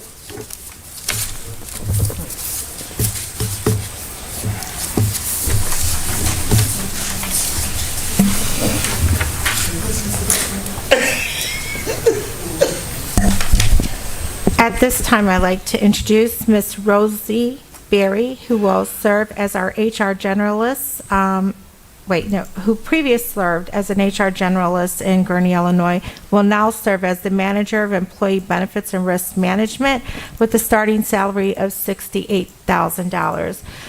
Congratulations and welcome, Ms. Berry.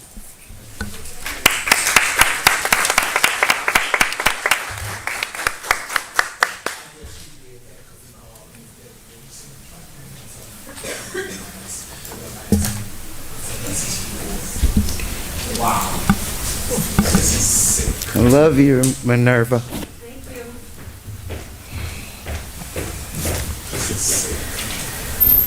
Item 12B is performance rewards. It is a recommendation of the Superintendent that the Board of Education approve and authorize the performance awards as proposed by Superintendent in the amount of $45,000.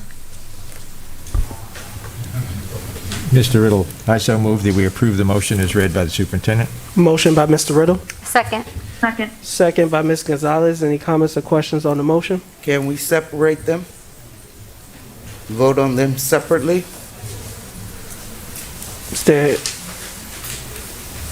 We have a motion and a second on the floor. Does anybody withdraw their motion?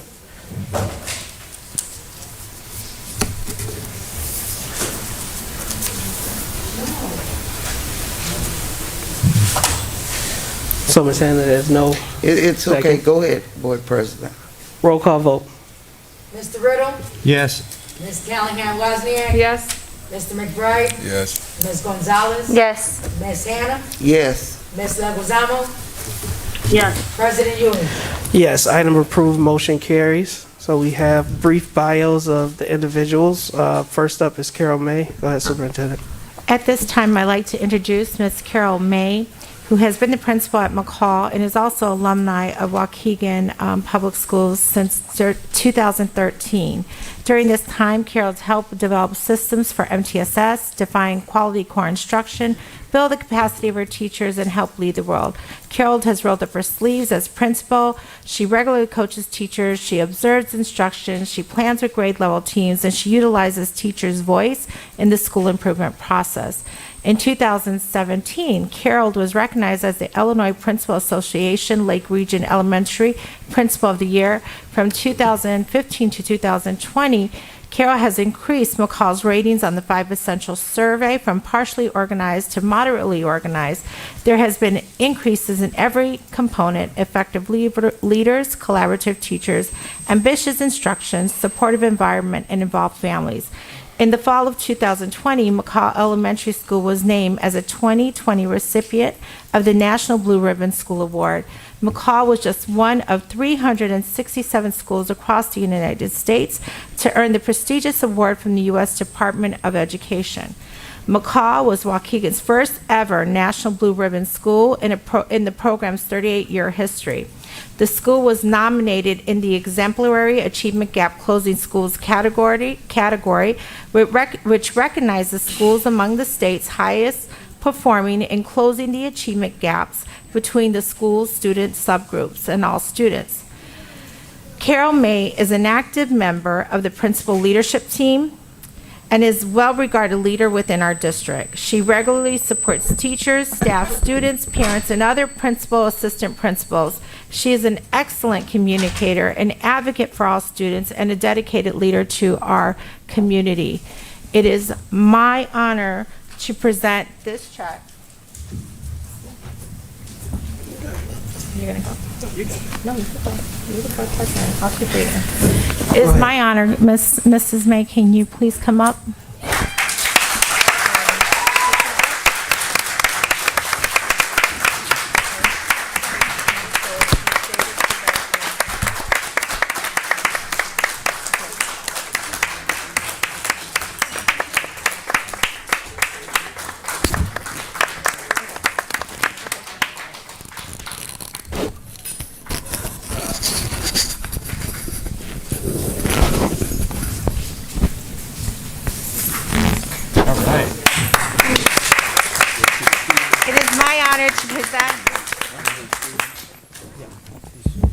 It is my honor to present this check to Mrs. May, and I see that Mr. May is here also, and none of this could be done without his support.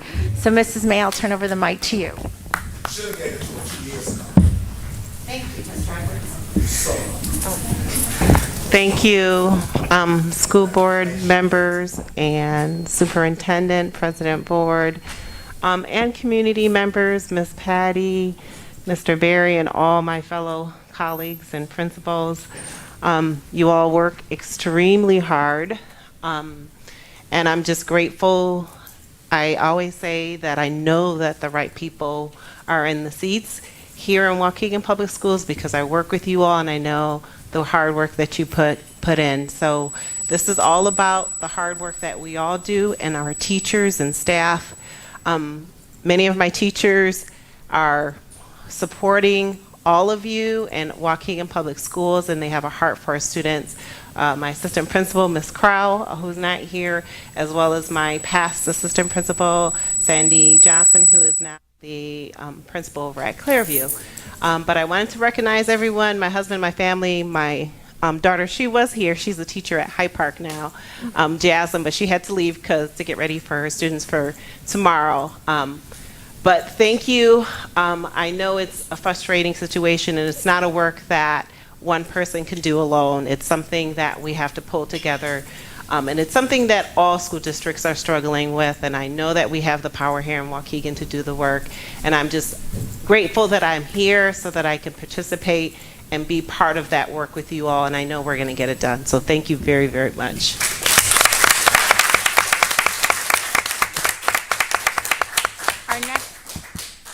And I do want to say that we do recognize that the award was 2 years ago, but due to the pandemic, we couldn't all come together like this and take this opportunity to recognize Mrs. May the way she deserves and the school. So thank you once again for all your hard work and everything you do for Waukegan Public Schools. You're truly admired, and we're so gracious you're here. Our next recipient is Gladys Rodriguez from Clark Elementary School. And because I don't have my glasses on and that's so far and I'm up here, Adriana, I know you went to McCall, and if you don't mind, would you mind reading that for us? Sure. Gladys Rodriguez has been principal at Clark Elementary since 2016. During this time, Gladys, it's Clark Elementary for Miss Rodriguez. Sorry, Clark. I went to Clark to read to all the students. Gladys Rodriguez has been principal at Clark Elementary since 2016. During this time, Gladys has helped refine systems for ESL and bilingual services for our students in our transitional program of instruction, implement whole school phonics foundational literacy instruction, and utilize the expertise of her teachers to help lead the work. Gladys spends her time leading instruction and collaborating with families. Gladys is a strong communicator with her parents and maximizes parent involvement to connect school to home. In 2019, Clark was identified by ISB as WPS 60's first and only exemplary school. Just 10% of all schools in Illinois earn this designation, which recognizes a school that has no underperforming subgroups, a graduation rate of greater than 67%, and whose performance is in the top 10% of schools statewide. Clark's designation marks the first time a Waukegan school was rated in the top tier since No Child Left Behind / Adequate Yearly Progress began measuring schools in 2002. From 2018 to 2020, Gladys helped increase Clark's ratings on the 5 Essential Survey from not yet organized to organized. There have been increases in every component. The highest and most improved aspects include supportive environment and ambitious instruction. Gladys is a well-regarded leader around best practices in bilingual education. She regularly supports the implementation of our curriculum maps with her teachers and students so that all student voices are a part of the curriculum. She is working alongside her teachers to develop an inquiry-based model of instruction so that students are becoming thinkers, doers, and problem solvers. Gladys is a student-centered leader and is a dedicated educator for WPS 60. Congratulations, Mrs. Rodriguez, and it wouldn't be possible with Mr. Rusniak's support.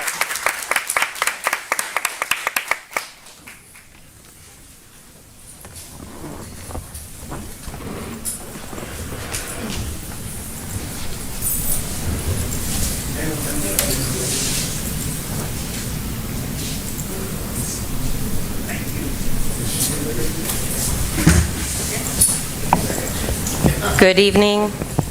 Am I on? Yeah. Good evening. Thank you very much. I'm not going to take up any more time. I think Carol May said it best.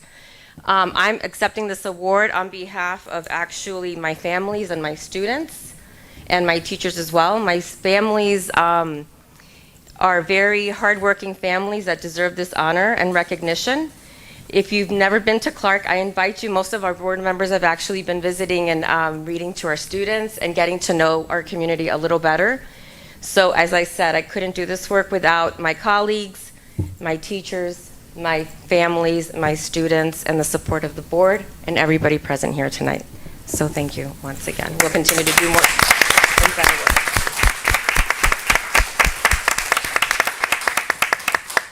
Our next recipient is Ms. Gwendolyn Polk, who leads our finance department. Mrs. Hannah, as a senior board member, I believe that you've worked with Mrs. Polk the longest, if I'm correct. I don't want to take anything away from Mr. McBride, but would you like to read Mrs. Polk's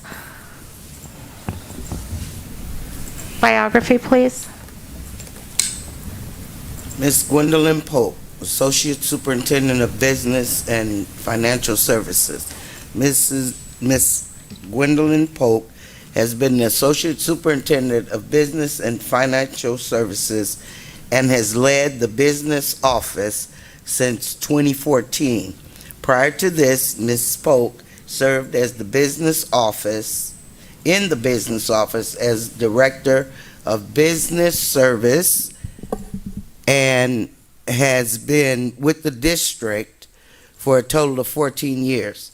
Mrs. Polk has garnered the respect of her department through providing ample opportunities for professional development, which has stimulated professional growth and advancement opportunities for the staff within her department.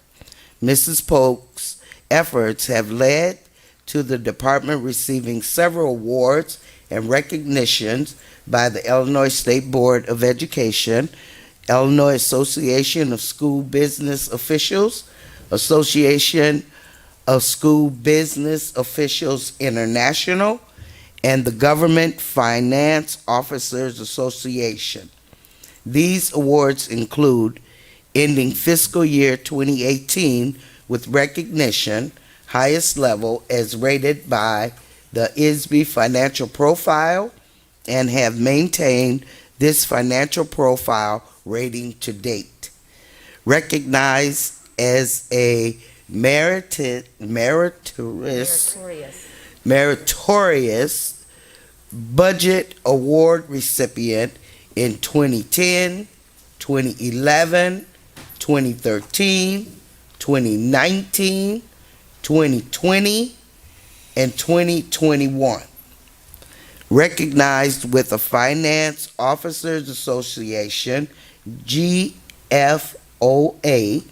Certificate of Excellence in Financial Reporting in 2018, 2019, and 2020, maintaining an A rating with Standard & Poor's,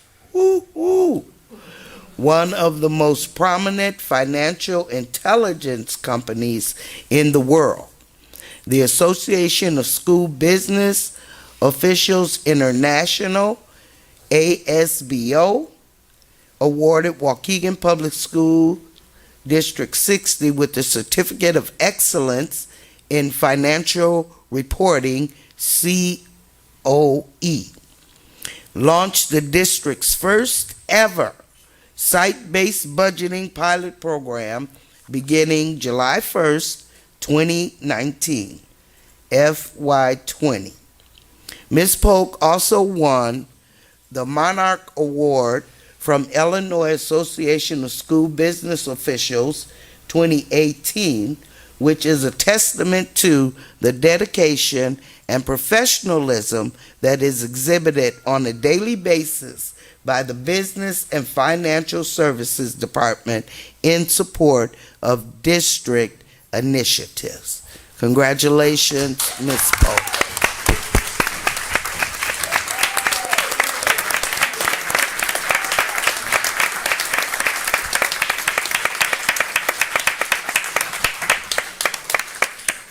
Ms. Polk, they didn't say in the nation, they said in the world.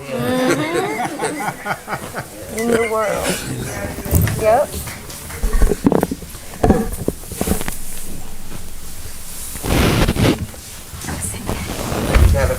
Can we ask the three recipients to please come back up, Mr. Alexakis? And can we ask the board to come down just for a quick photo op real fast? The whole board? Yeah, I'm sorry. Okay. First of all, I would like to thank the Board of Education, the superintendent, the community, and colleagues. It is an honor to receive this award.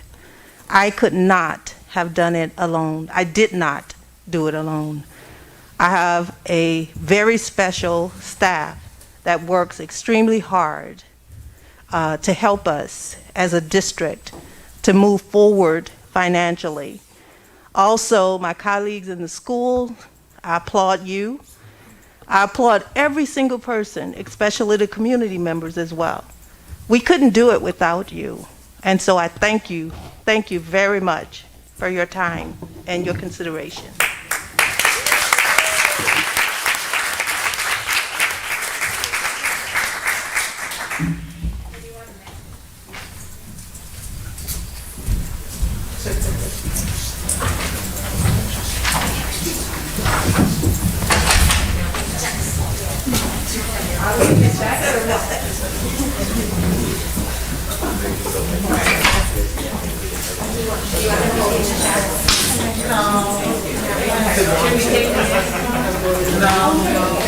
I'll never say yes.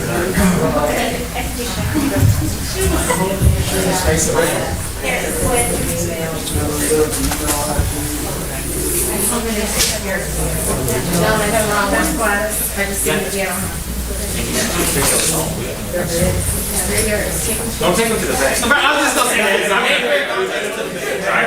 Let's go for a bank. Spread out. I think we are.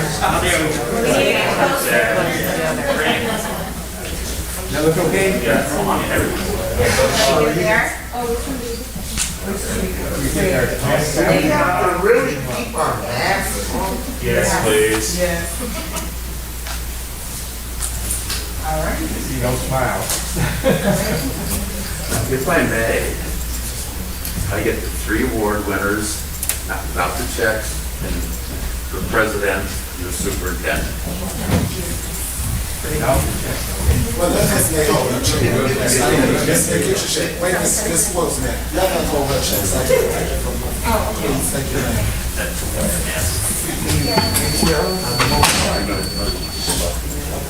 Congratulations to all. Lucy said congratulations, I don't know if you heard her.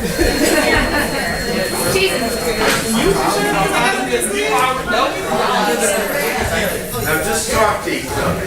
Don't pose. Talk to each other. Great job. Great. Thank you.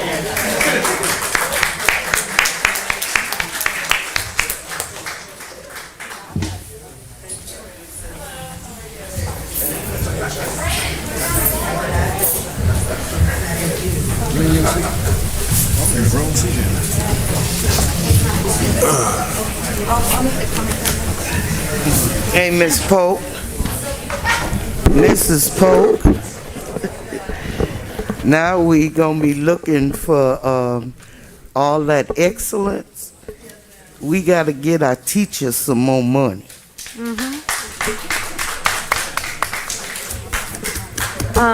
Mr. President? Brendan, she's trying to get your attention. Yeah, Miss Cassandra in the back, she said if we could talk more into the mic when we're motioning and seconding, because it doesn't pick up, and just so that our record is clear when we're making the decisions on the votes. Yes, ma'am. All right. So next up, we have our Superintendent Agreement, Amendment 11, Item 12C. It is recommended that the Board of Education find the superintendent met her contractual and annual performance goals and approve the 11th Amendment to the Superintendent Contract as presented. Mr. Riddle, I so move that we approve the motion as read by the superintendent.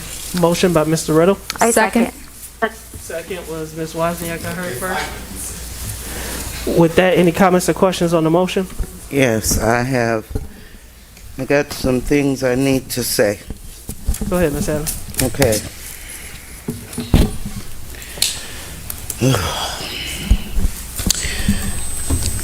Illinois, the Illinois compiled statutes 510-23.8, superintendent's contracts. I'm paraphrasing. Performance-based contracts must be linked to student performance and academic improvement. No performance-based contract shall be extended or rolled over before its scheduled expiration unless all performance and improvement goals have been met Each performance-based contract shall include goals and indicators of student performance and academic improvement. The goals do not align with the school code. Furthermore, academics has declined constantly under this administration. 6 years minus the 18 months for remote learning,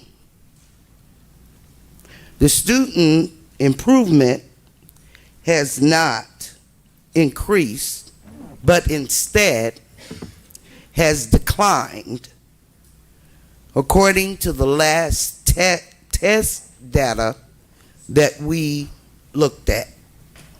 It actually was worse than the returning data from COVID. It was worse the second testing cycle. There was a return to school plan submitted to the state as required, but the board never approved it, and the information submitted did not align to what was implemented. We have unsafe educational environment for our students. There's violence constantly in our schools. I'm going to exclude elementary schools because they're doing good. The violence in the schools is unacceptable. I even heard one administrator say that, oh, we have to live with that because that's the kind of area we're in. It's unacceptable. The COVID mitigations for overcrowding, particularly in our high schools, there were none. We heard students come and they told us they were afraid to go to school because of violence, because they were too close together, not separated in the hallways.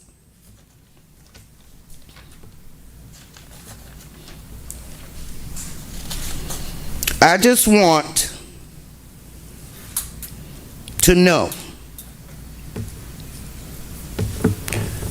the justification for the board to give a bonus and an extension.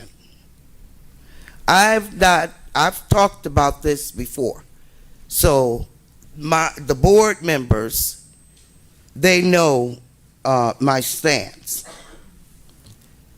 An extension to her contract. The goals don't align with the school code. Go look yourself. The vote is for the superintendent, but it actually is against the institution, the students, the staff, the community, and the taxpayers. I know other board members will come after me to dispute my words, but I challenge them to justify their actions to the community, to the staff, to the students, to the taxpayers. And by the way, all of the improvements, the renovations that has taken place in our school district in the last 5 years, 4 or 5 years, all of that is due to the previous administration and the excellent Ms. Polk's person that taught her everything she knows, Jules Godin, for bringing our district out of a deficit that we continued for a long time. When he did that, he caused our district to have money to be able to install air conditioning, to be able to do repairs, to be able to do capital improvements, to be able to do life safety improvements. If it wasn't for the previous administration. So I am telling the community, I'm telling the board that if this is done,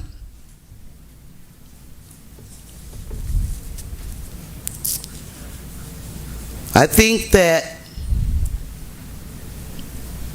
we need to change the board. Because as it was said earlier, what are we not seeing?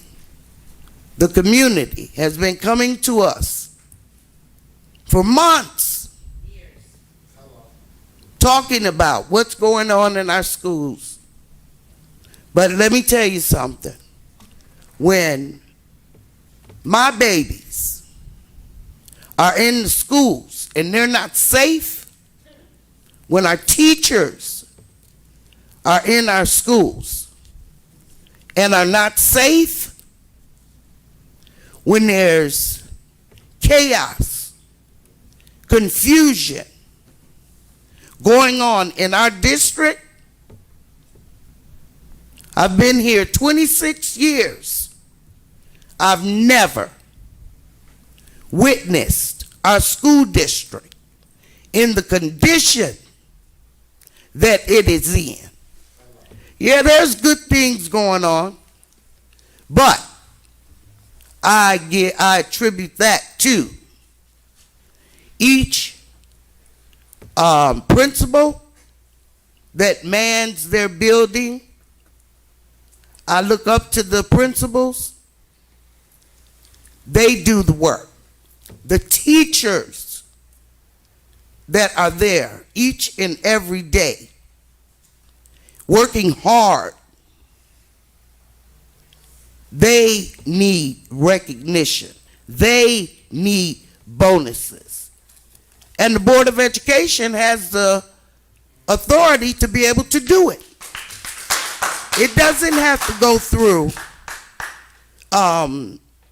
the union negotiations. We could do that. We have that authority. Anyway, I'm sorry that I took this time, but I cannot and I will not support this with good conscience. I can't. Thank you. Thank you for your service. Thank you, Ms. Hannah. Are there any comments or questions related to the action? Yeah, so when we asked earlier about why a 5-year extension. This wasn't a recommendation from the superintendent. This came as we start to build out where we want to be as a district over the next 5 years. So what the board is looking at is continuity. What the board is looking at is we are investing millions of dollars in innovations and hiring and staff and personnel, and we're starting to see some of the results. We see, we, Our kids don't feel safe in school. we, How can you fix your mouth and say something like that? we see what has been happening, and we see, Be able to fix your mouth and say that right there, Mr. Ewing. and I'm sorry, I'm going to ask that we refrain comments. I'll be here after you want to talk to me. I'm available, but it can't be a back and forth right now. I allowed. It's not a back and forth. It's a truth. Again. So, my kids attend this school. I got one in kindergarten. He gonna be here another 15 years. When I ran on the program of, when I ran on the promise of working for the, Elementary and middle school. I'm going to ask one more time, if I can make my comments, I will remain for anybody who wants to talk to me about anything that I do or why. People ask for a recommendation, they ask for me to tell them why I'm doing what I do. We see progress that is starting to be made. I get the frustrations of parents. What we are saying is that we do not want to disrupt and turn our school district back upside down and bring in another superintendent and start the work all over again. We would, because that's y'all. So you'd rather continue to build the pile of garbage, is what you're saying. Do y'all hear this? They're willing to continue to build the pile of garbage. Do you understand right now that the Waukegan Education Board of Education is at an F? You hired a D. That makes y'all an F. Are y'all cool with that? No. Our kids are at risk, not y'all. Our kids are the ones that are suffering the PTSD. Our kids are the ones that are struggling to even maintain to stay in school, not y'all. I'm gonna ask you one more time if you can please. It's ridiculous, I'm sorry. It's ridiculous. And again, I get the emotion behind it. I got the same. I just choose not to yell. That don't mean that I don't care. Yeah. It don't mean that I don't care. Again, I ran because I care about this district. The voters put me here. The voters can take me out. I don't receive a dime for this board service, and I don't say that proudly. I say that because I do it to serve. I do it because I have kids in this district. I do it because I'm invested. I say it because it's true, Mr. Edwards. I say it because it's true. It's a no, we ran together. We didn't run together. We run individually. We didn't. Wait, hey, no, listen. Y'all get in y'all show, and I'm not gonna give it to you. Wait, you gave us the show by not making the right decisions for our kids. I'd like to call. I'm gonna call for a recess, 5 minutes. I'd like to call Motion. for a vote. No, I'm gonna. Okay. I'm gonna take a 5-minute recess. I second. Motion to recess. Second to recess, 5 minutes, and if we can reconvene, roll call. Mr. Riddle? Yes. Ms. Callahan Wozniak? Yes. Mr. McBride? Yes. Ms. Gonzalez? Yes. Ms. Hannah? Yes. Ms. Leguizamo? Yes. President Ewing? Yes, we are going to take a 5-minute recess, and we'll reconvene.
1017.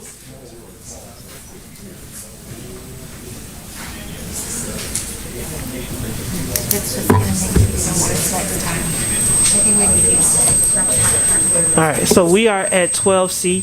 I need a motion to go back into open session. So moved. Second.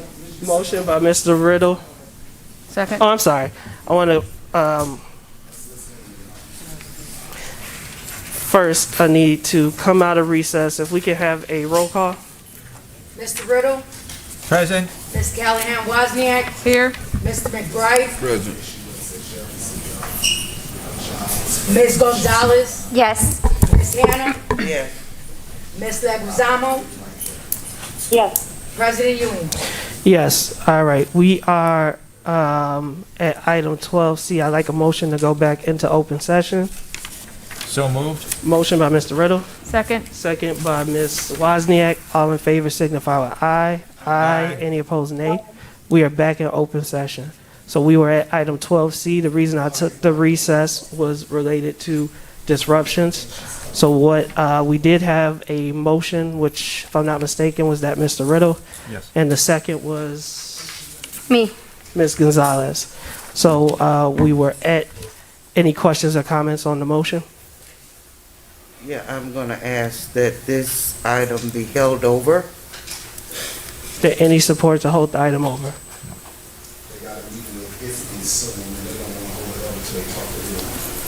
At this time, we have a motion and a second. There's no reason to hold it over. Until we meet with ISB. Well, we're meeting with IESB and they wouldn't address this issue. So we got a motion and a second. No other comments or questions? Roll call vote, please. Mr. Riddle, Yes. Ms. Callahan Wozniak, Yes. Mr. McBride, Yes. Ms. Gonzalez, Yes. Ms. Hannah, No. Ms. Leguizamo, Yes. President Ewing. Yes, item approved, motion carries. Up to you. They take payments and bribes from them, y'all. All right, we are at item 12D, approval of work extension for crisis intervention and safety department training around trauma. It is the recommendation of the administration that the Board of Education ratify the agreement between the administration and the paraprofessional union to extend 2021-2022 work year for the purpose set forth in the Safety Trauma Training Memorandum of Understanding as presented at April 19, 2022 Operations Services Committee meeting. I motion to approve the item as presented. Ray, Ray, can you leave? Sam.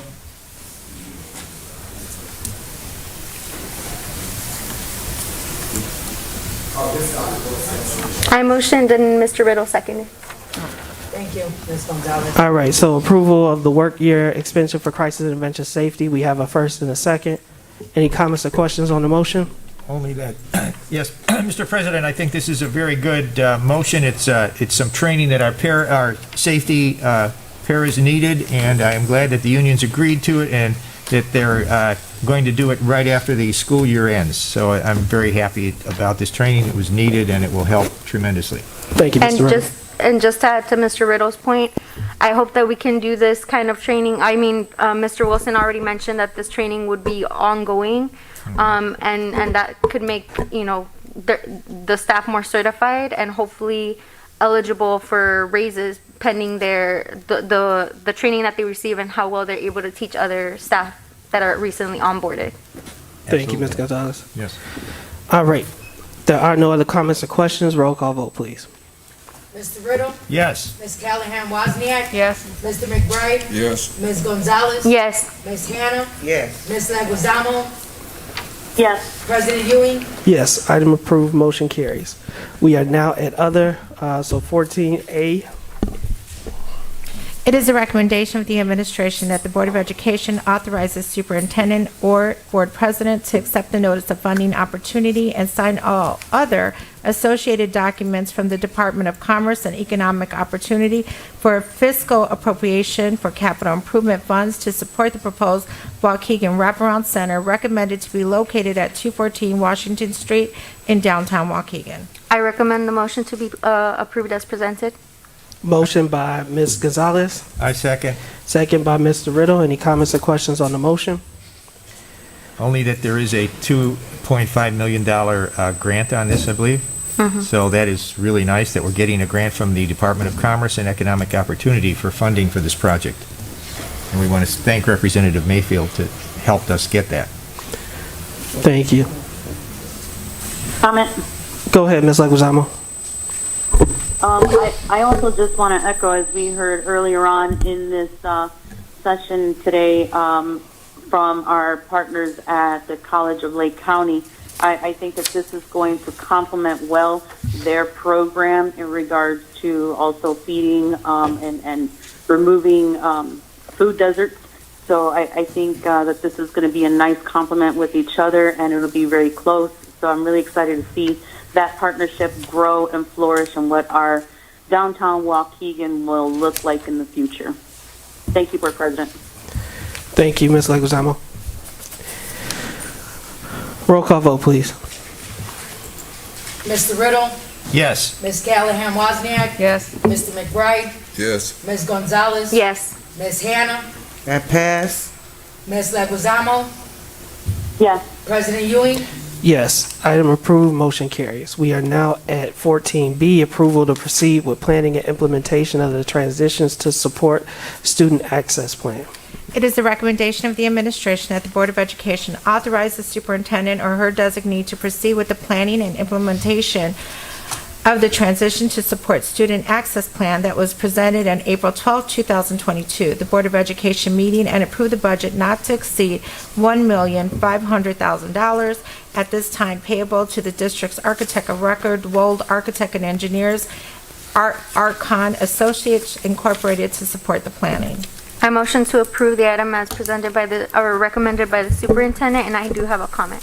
Motion by Ms. Gonzalez, second came from Ms. Wozniak, and Ms. Gonzalez signified a comment. Go ahead, Ms. Gonzalez. I really appreciated one of the gentlemen who went up to the podium and spoke about some of the reservations that he has with the Best Center and the transition into the JROTC Academy. I believe I also raised some concerns of what the academy would look like. But I do support this plan. I would love the small learning communities model to be considered in the overall transition plan for students at the regular high school buildings. But I approve the planning to take place and to start. All right, any other comments or questions? I also have those same concerns that Ms. Gonzalez just mentioned. So, and I'm sure that the administration is going to take a look at that. But I support the plan. Thank you, Mr. Riddle. Roll call vote. Go ahead, Ms. Anna. The plan is not complete, I'm going to say, because all of the kinks has not been ironed out. Right. And if all of the kinks have not been ironed out surrounding our students, I don't care about the architect, I don't care about that building, I care about our students. And we heard, I had similar concerns as well regarding the special education, aka diverse learners, and how we're going to bring them back in. We do want them. However, we are not working in compliance right now with our special education students.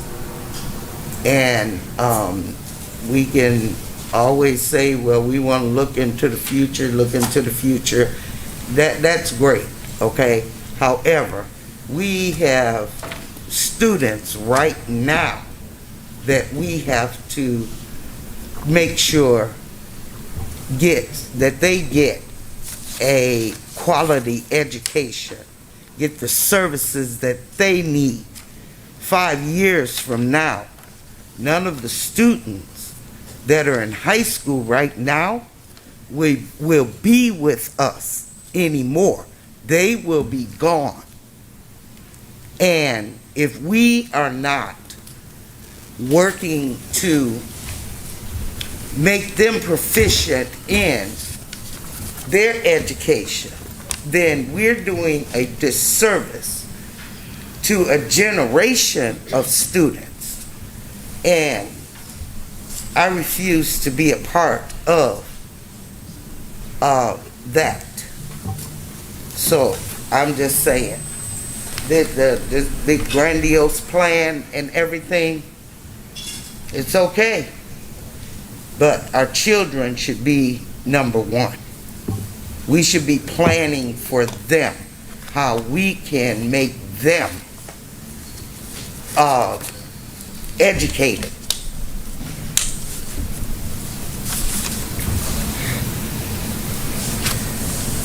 Yeah, so I would say is I think that this is a good plan. I think what this is doing is allowing us to get more information, to make informed decisions, to actually put pen to paper to see how much it'll cost.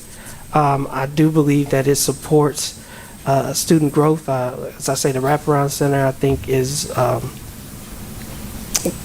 beyond beneficial for our entire community, which includes our students. And so what I am asking is that those other issues that you bring up, Ms. Hannah, we continue to work to address.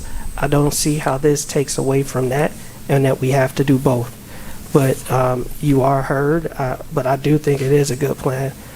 And I think it's responsive, and if there are other concerns, this doesn't take away from addressing those concerns. You're going to give them $1 million. $1.5 million. No, what we're doing is setting it aside, so each plan has to be brought back and approved, right? So if they start building or they need to do anything, that still has to come back to the Board of Education, similar to how we set aside the $10 million, and then they still brought the programs and projects to us before it was voted on and the work started. So there'll be many opportunities to continue, but out of respect to the board, there wasn't money expended in order to do a lot of this, to find out, how much it'll cost to transform Lincoln Center, et cetera. But this begins that work, and this is a part of where we're going over the next 5 years. It's because, like you say, we're not just here for the day, but also for tomorrow. And we have to address the needs of today while planning for tomorrow. So we have a first and a second. Roll call vote, please. Mr. Riddle? Ms. Callahan Wozniak? Yes. Mr. McBride? Yes. Ms. Gonzalez? Yes. Ms. Hannah? Ms. Leguizamo? Yes. President Ewing? Yes, item approved, motion carries.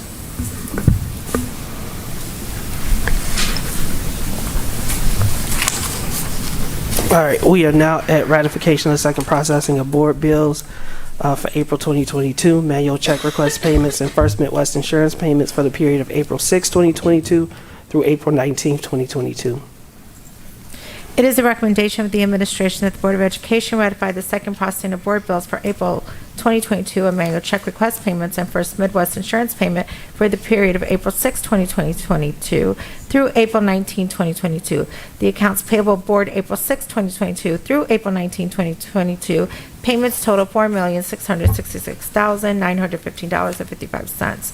The manual check request payments for the period of April 6, 2022 through April 19, 2022 total $498.14.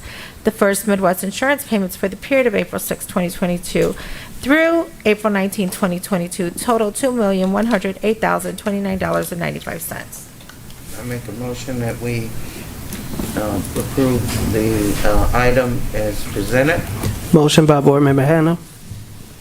Second. Second by Mr. Riddle. Any comments or questions? Roll call vote, please. Mr. Riddle? Yes. Ms. Callahan Wozniak? Yes. Mr. McBride? Yes. Ms. Gonzalez? Yes. Ms. Hannah? Yes. Ms. Leguizamo? Yes. President Ewing? Yes. Item approved, motion carries. I'm going to ask that we go to student board member report. Then There is, I see Principal Hill, who was here to address graduation, if I'm not mistaken. And then we do still have 2 old business, and we have a student discipline matter that we have to address today. So I'm going to try and get through these as quickly as possible. And in future, I'm going to move the student board member report directly after board president time due to the length of our meetings, but student board member time.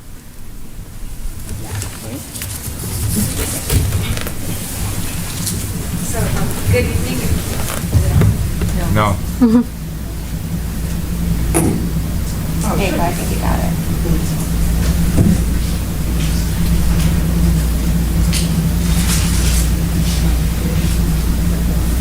You can use more. I mean, it's fine. Sit here.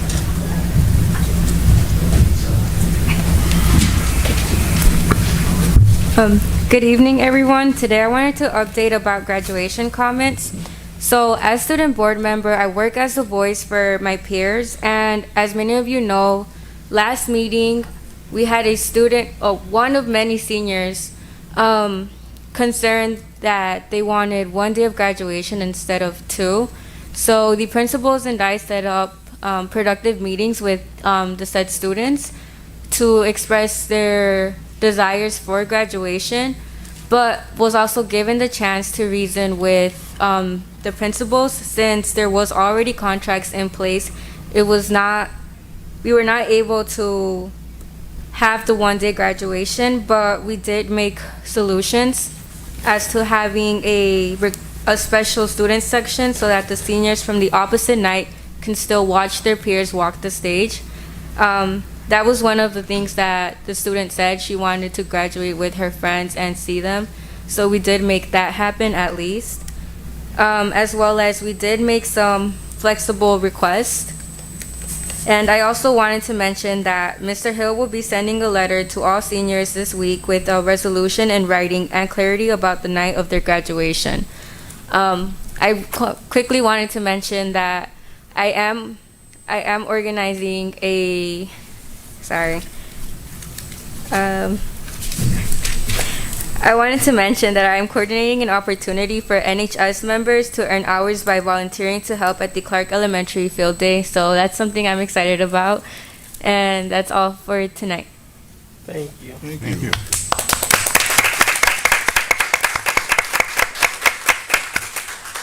And I think this was a concern that came up last time as well, Principal Hill, but related to the students advocating for 1 day graduation. So Superintendent said that you'd be able to update us on that. Yep, and as our student board member mentioned, we had a very productive couple of meetings. We actually listened to them and asked them to listen to us in terms of some of the rationale. I mean, as we are right now with, as a week ago, we didn't have to wear masks, and then things changed. And so we're still in the midst of this coronavirus pandemic, and we didn't want to put ourselves in a situation where we had to tell parents they couldn't attend because some outbreak happened and stuff like that. So we're moving from a 3-day, what we did last year, to a 2-day with the hope that next year we can be back to normal. So the students understood, and like the concessions that were discussed, we think we got a good plan in place so the students can get their needs met and also enjoy the opportunity that we provided last year. Those that were in attendance, it was a really nice ceremony with the students and with their parents. One student was very adamant about the fact that it was my graduation. We had to explain to her, like, no, it's not just yours. There's a lot of people that helped you to get there, and so we're considering the whole.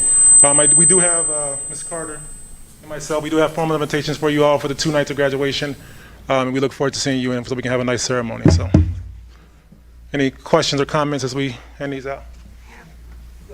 I just wanted to, I just wanted to salute you, Mr. Hill, and I'm sure Ms. Carter and your whole team, because when I was hearing that, some of the seniors were upset that, hey, like, they're in school, they're in classes together, they're walking the halls together, like, why wouldn't they be able to be outside graduating and taking photos with one another to celebrate the fact that they finished high school.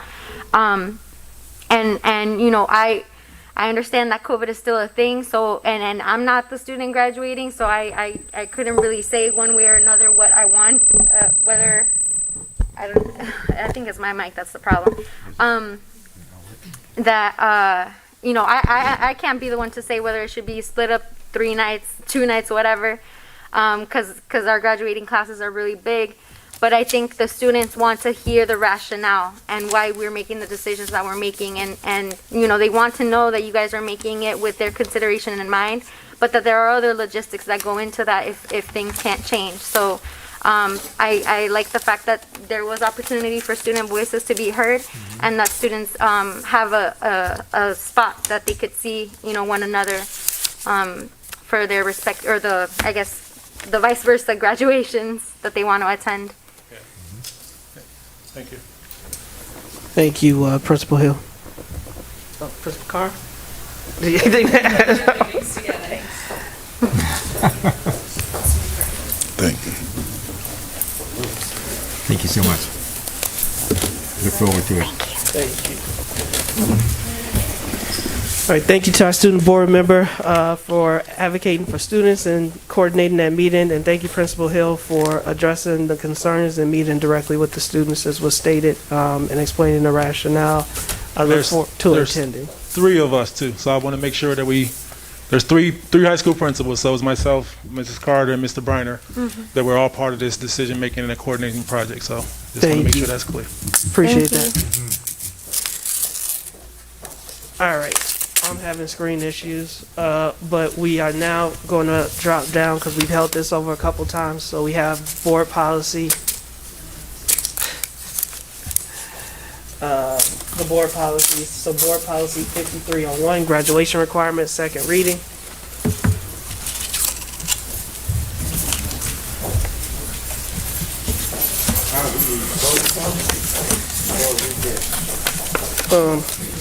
It is up for recommendation, but if there are questions, we can hold it over. All right.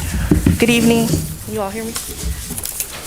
Good evening, Board of Education, Superintendent, staff, community members. My name is Tasia Fields, and I'm the Director of Equity and Inclusion. I've had the privilege of leading this initiative in collaboration with our legal department. I'd like to take a moment to thank our work group leaders and any policy work group members that are here tonight as we present 2 policies for second reading. They will also outline their recommendations and share some insight on the process. Thank you.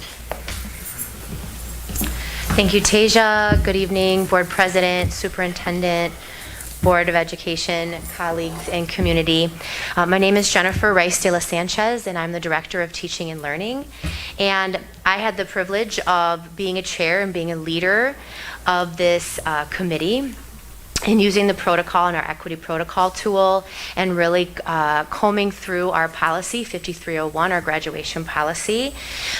With me here this evening, I have Principal Carter, I have Coach Urbach, we have Lori, we have Anna Landonio, Lori Massimo, and I feel like I may be missing one person. But there were many on our team, and so if we have the PowerPoint, Lee.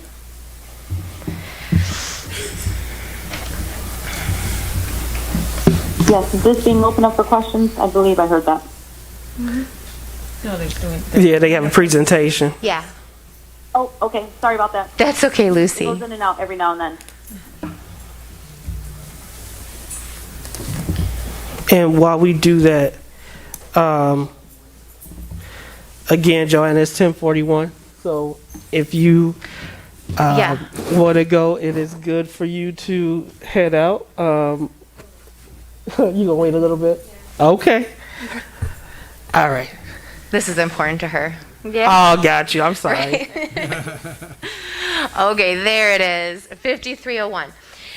So if you go to the next slide, you're going to see our committee and all of the folks that have played a hand into adding a voice into our recommendation for you all at the end of this. What we have in here to the right are all of our artifacts and everything that we have linked as a part of our work group. On the next slide, you're going to see that this is really the overview and the thought process of the work that we did with one another. What we're going to also walk through briefly this evening is what rigor means to us. We're going to we did review surrounding policies. We're going to look through very briefly of what a day in the life of a student's schedule looks like. And the data that we reviewed for this process, we share on this with you all, a snapshot of that. And then we're going to share with you an additional policy that has derived from this. And then we were kind of just going to encapsulate the recommendations through our equity tool and the conversations that we had around that. So within the next slide, we really wanted to read multiple texts and research behind what rigor means. And really to sum that up, on the next slide, it's going to be what rigor means, okay, Lee? It's the fourth one in, more towards the top.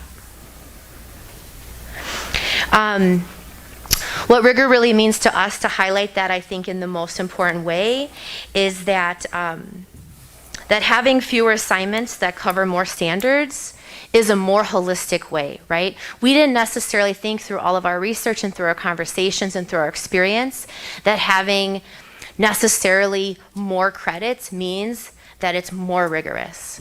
And those were some really rich dialogue that we had with one another. And we just wanted to share that with you, but ultimately what our definition is on the next slide, Lee, is that what rigor really means to us is that it is more AP classes, right? Opportunities for dual enrollment, possibilities of pathways of IB, project-based learning opportunities. What we looked at as far as our surrounding districts, we looked at many districts' graduation policies, and we looked at the number of courses that they needed. We used Venn diagrams to compare and contrast the number of courses and credits that we have, and the formats of many different graduation policies that surround us, the readability of it all, and the verbiage that's used. And we really wanted to make sure for us that it mattered that who is the audience of our policy, right? And really thinking through the verbiage of that. And I would be remiss to say that Adriana Gonzalez was a part of our team. So thank you, Adriana. So thank you. I'm like, I know that there's one other person. Of course, thank you, Kathy. When we're walking through what a sample schedule looks like for every child, every student has about 7 credit hours from periods 2 through periods 9. And so they have a pretty jam-packed schedule. And it's not on here, but we'll definitely make sure that we share the most updated PowerPoint with you when we shared it for our second read. But the most important thing that we looked at within a student's schedule is they have the opportunity for up to 25 credits if they have a full schedule every year. 7 credits 9th grade year, 7 credits packed schedule 10th, 11th, and up into 12th grade. And that is if a student is on track to graduate. And so if we have a student that's on track to graduate, they have about 3 credits at their 12th grade year and room for opportunity that could be dual enrollment, it could be a work-study program. And so what we notice that students are struggling, right? And we're going to show some of that data of students that are struggling. And so with that being said, when we go to the policy and we talk through the policy, what we notice and what we realize is that students do not have much room in their schedule for an intervention and or acceleration, right? To really be intentional around skill building and going deeper for what students really need and being able to use our data for that. It's a tight schedule, and I know that our team will attest to that.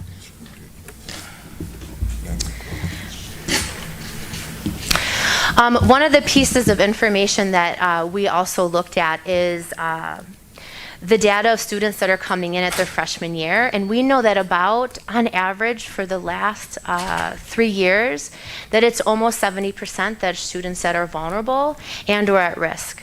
Right? So if we're not providing opportunities within our master schedules, within our courses that could meet the needs of our students due to such a rigid packed schedule to get all of our credits in by graduation, it is quite possible that our team suggests that we could be adding more barriers to our students than intended. Could you say that again? Yeah. It is possible that if we don't have the opportunities for kids to meet the needs of them, especially students that are struggling, if we have about 70% of freshmen that are coming in over the last 3 years that are vulnerable or at risk, and we know that they're struggling, whether it be in math or literacy and or any of the standards, it could even be soft skills, right, and around collaboration. If we don't provide the opportunities for them within their master schedule, what could even be tier 2, an additional elective of support, then we could be adding more barriers to their schedule because they have such a rigid packed schedule to get to 23 credits. And that is if we're on track to graduate, we're at about senior year, that's passing every single course. And it doesn't allow us much wiggle room to meet the needs of tier 2 and or just the needs of the students that are coming in. And I know that that is really the board's priority. And also not only that, but to enrich, right, and to push students further than they can to provide multiple electives that are of interest and are of choice. Is it clarifying or Sure. can we hold it until? Well, I just want, because she's talking about what I'm interested in. You say that 7 classes to get to the required graduation recommendations, right? And are those all 7 classes? Are they all core classes? Or are they core classes and elective classes? If we speak to a freshman schedule, a freshman has majority of their core classes. So they're going to have their literacy, their social science, their math, right, their science. They also have a freshman seminar. That's part of our policy. There's very little room even for an elective. They're having a required elective, whether that be world language, fine arts, and or CTE. And then if you add in addition and parallel, students that need additional language supports, they even have a tighter schedule due to courses that are ESL-based, bilingual-based, and intervention courses. And so we have a high need, obviously, to meet our students. And it seems like that our group has said that there may be conflicting areas of need, right? Exactly. So when we know that we have 23 credits that we need to graduate, and our students are struggling, and it's hard for us to put the interventions and or to push them even further in place, it presents a barrier. Right, and actually really thankful to the tool because the recommendations, really using the tool, led us to a lot of those yes and no's. Right, when we comb through the policy. Right. Okay. Yeah. Okay. A couple of areas that we hovered over, I would say, as a team was number 1, the number of credits that our policy has, which is 23 versus the state recommended credits, right?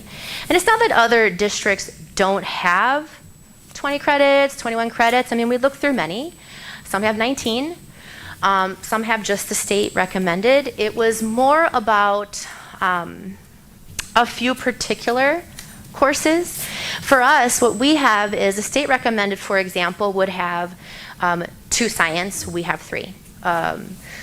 State recommended would have 2 social science, we have 3. We have a freshman seminar, and we have additional electives in order to meet our 23 that students are able to choose. State recommended would be 1 world language, CTE, right, for example, that would be 1, and we have 2. So one thing, and I know that we speak a lot about, is really when we do use our data, how do we make the best decisions of our data to make sure that, again, we aren't putting barriers and or additional weights on our children.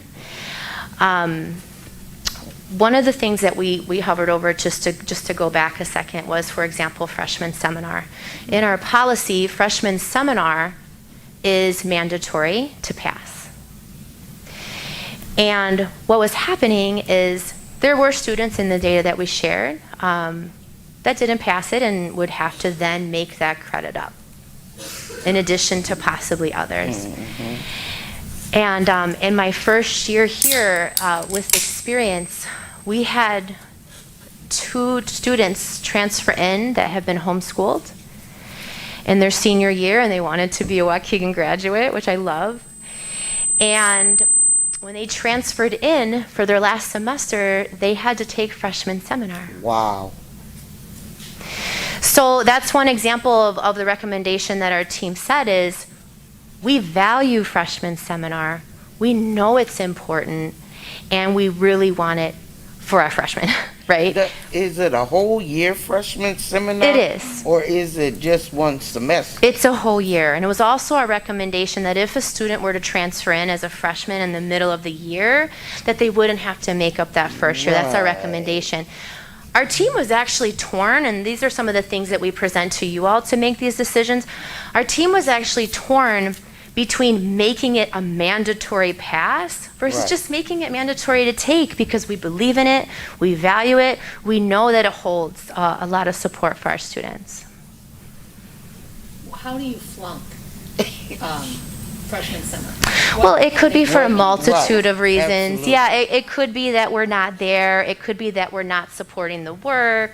There are many reasons, right, that a student would not pass a course. I mean, and I would like to see what's contained in freshman seminar. Sure. Yeah, we can get all that for you all, and we can share with you the scope and sequence and the skills. And one of the things that we talked about at our last board meeting is how is that really even more enhanced and robust and aligned to our network for college success. So there's definitely more work, because we know that it is really important, right, to provide this for our students. So that was one of the conversations that we hovered over. And it definitely is our recommendation that that will be your final decision. But we really were in 2 camps. We want it only for freshmen, right? And we want it that it should be in their schedule. It's important to us, right? And it's important to goal set with them. However, we didn't necessarily think that they had to pass it or had to retake it should they not pass it, right? It would just be one of those courses that should they not pass it. So is that an elective? And it'd be elective, right? Exactly. Yeah. Versus it being mandatory. So that's one of the things that we recommended to the board to make further decisions, and we're available for questions on that. The other thing that we talked about and that we hovered over as a team was around physical education and health. And in the state policy, a board or a district would not have to make PE a passable credit. You don't have to, right? We have to take it. It's very important that we take all these things, that we know and understand these things, and physical education is the most important thing, right, to our heart and to our health. And ultimately, where our team landed on and where our team fell on is that we felt strongly that we do appreciate that our PE is graded and that it has the GPA weight to it. And we value what PE brings to our program here. And we just wanted to share that with you, as well as conversations that our team had. Right, that's good conversation. I'd like to ask Ms. Urbach, Coach Urbach? Yeah, Ms. Urbach. Are we still under waivers for PE? Students can get a waiver if they're a varsity athlete, junior, senior, freshman through senior marching band, or freshman through senior ROTC. Okay, okay. They're exempt from taking physical education. Okay, and that serves as an elective, right? PE? That would serve, is it on? Yeah. That would serve as, no, it would be a requirement, but that would meet the requirement for the PE class if they have the waiver. Right. Okay, so it wouldn't be an elective. They have to either be in ROTC or take physical education. One or the other. It has to be per state requirement. What about health? Health goes on, so it's 3.5 years of PE and a semester of health, which would equal the 4 years. Okay. So health counts as a PE requirement. Right. Okay. Okay. Thank you. To So to really move into then our feedback and the outcomes of our process in using our equity tool, there were 3 areas that we want to share with you. The first is the policy access. And really what we discussed and what we pulled from that is that our suggestion is that there is indeed a need for intervention, skill building, and acceleration for our students, right, to meet the needs of them. And additional support about students that were to transfer in, right? How do we ensure that they are getting the best schedule and that we're really reviewing their courses, right, as they come in? The second part of our equity tool is under the heading of the policy significance. And this is really where we talked about and where we combed through the yes and no's and our NAs around freshman seminar as a graduation requirement versus a mandatory course. And again, we talked about really making sure that we're meeting the needs of all of our students in capital ALL that would require intervention systems and our courses that could be built into the master schedule, right? Because at this point right now, the intervention that we have is credit recovery. And I know these teams, and in really hearing the leadership that it's too late. Right? And I heard you last week talk about 8th grade readiness. And so at the end of the day, that's really important to us, and our team really values that, and we really want to dig into that more. And we don't want to, I'm just speaking for me. Yeah. I would not like to see credit recovery become so common that that's where kids end up. We need to have a low number of credit recovery. And in the moment, we want to be able to move with our students. Yes, absolutely. That's nothing to applaud or celebrate. Okay, credit recovery for our students, not at all. And I know that they aren't. I know that you don't say that. It's just sometimes we do the best we can in the structures that are there. And I can tell you that our teams are doing the best work, and there are some things and structures that's really why this work is so important, that we look at this a little bit more and we decide, like, is more and is more harder, and like, yes, rah. Or do we really get our leadership teams together and say, hey, listen, what do we really value? What do our students need, right? We listen to our student board member, right? And we really bring these voices to the table. It might take a little bit longer, but I think it would be really important to be able to maybe have a simultaneous of what could credits that align to the state look like? What would that look like for us? Because sometimes we really don't know what it looks like until it's visualized for us, because we just sometimes always know what we've done because that's what we've always done and that's what we keep doing, right? Yeah. Well, and I want to say this. We knew that with 23 credits, we know that in 5 years, the state is adding 2 more for world language. So we'd be going up to 25 credits. But there are districts that work on 27 credits. Yeah, anyway, for sure.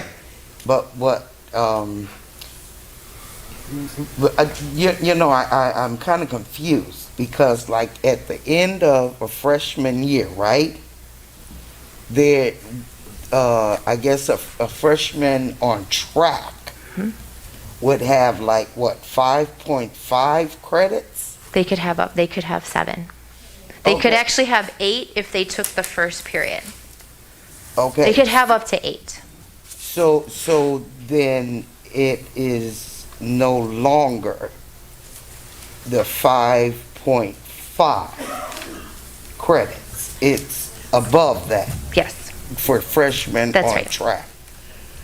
Right. So there needs to be some. And a lot of the conversations lend themselves to that point is because it's so rigid, we have to have these really structured courses because that's a part of our policy, to where the things that really interest students, and all of our courses interest students, not to disrespect anything, and students love getting sometimes to an elective choice. Right. And sometimes they can't get to that to their junior or senior year. I don't understand what has transpired where the students have been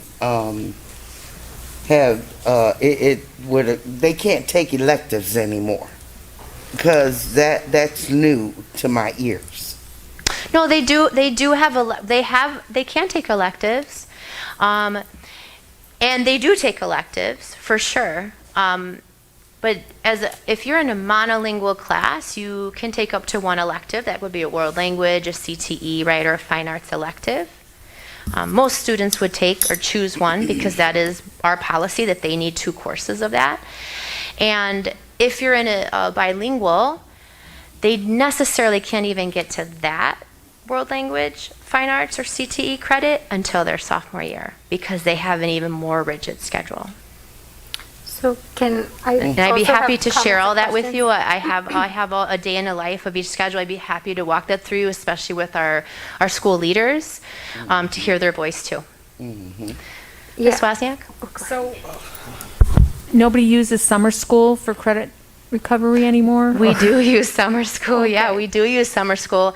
And as a matter of fact, choice is summer school's not the first thing they try, that they go for credit recovery instead? Hi, good evening.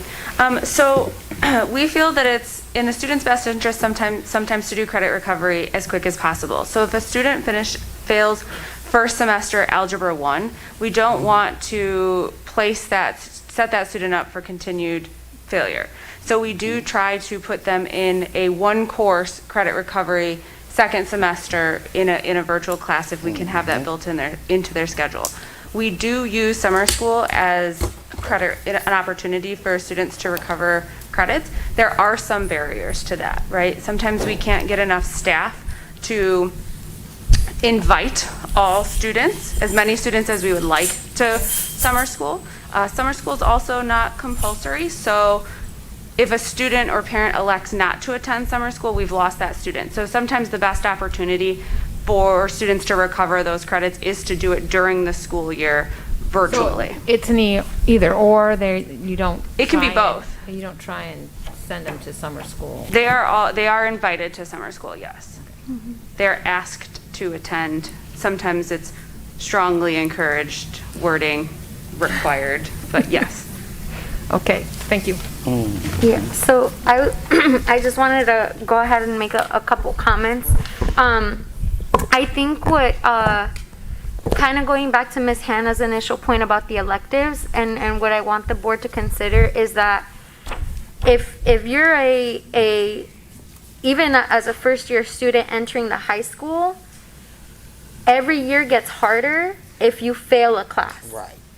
And I get it that we have efforts to credit recovery, but because we have so many credits to begin with, we keep pushing the student forward and they get further behind, because even if they do want to take an art class but they failed a semester of math, that art class gets taken away because now they got to remake the math, right? Or the science or whatever it is, or take that additional session to get support. So what I appreciated about the team, and we had parent, we had teacher representation, we had all sorts of people who gave input, and honestly, I didn't know about some of the course requirements now because they're kind of different from when I was in school. But my stance, and I'm just speaking for myself, I don't speak for the entire committee because we all had different opinions. The board obviously is presented with the information about the graduation requirements and can come up with a different evaluation or recommendation. But my stance is that more credits is not providing the quality of education that our students need to be able to read and write. That's right. So just because we have a more rigorous schedule for them doesn't mean that they're actually able to get the content that they need from those classes. And by the time they're in their 4th year, we've failed them completely because we're asking them to take virtual PE classes. We're asking them to take summer school when they would rather hang out with their friends. Right. Like, we've just completely Right. socially and academically bombarded them because the state requirement is 16 credits and we have in the future is going to be 25 if we keep going like this. So my recommendation is that I love freshman seminar. That wasn't available when I was in school, and I saw the merit of it. Some of the people on the committee said that it is really helpful to some students. I would propose that it not be a requirement. I think that's something that 8th graders should get encouraged to select as an elective going into high school. That way it's not mandatory for our graduation requirements. And my rationale, because I mean, I don't have a kid, but I try to think like a parent, because I know that if that were my schedule, I'm like, I need to know and understand why I'm taking what I'm taking, is that if you tell parents that this is a mandatory course and it's not a state requirement, I feel like that would be confusing to the parent.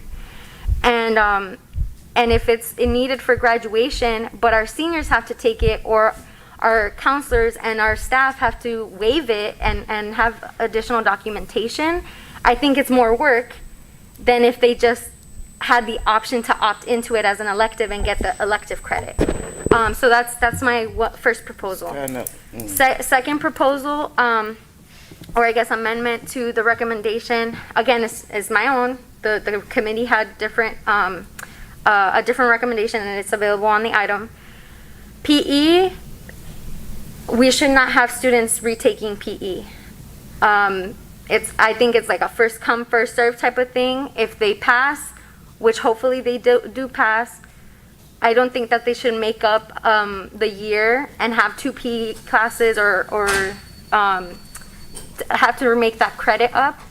And my rationale for that is because I've met some students and they have shared why they don't like dressing for class, or why it is uncomfortable for them to, because that's what they get graded on, and our requirement is that they pass the class.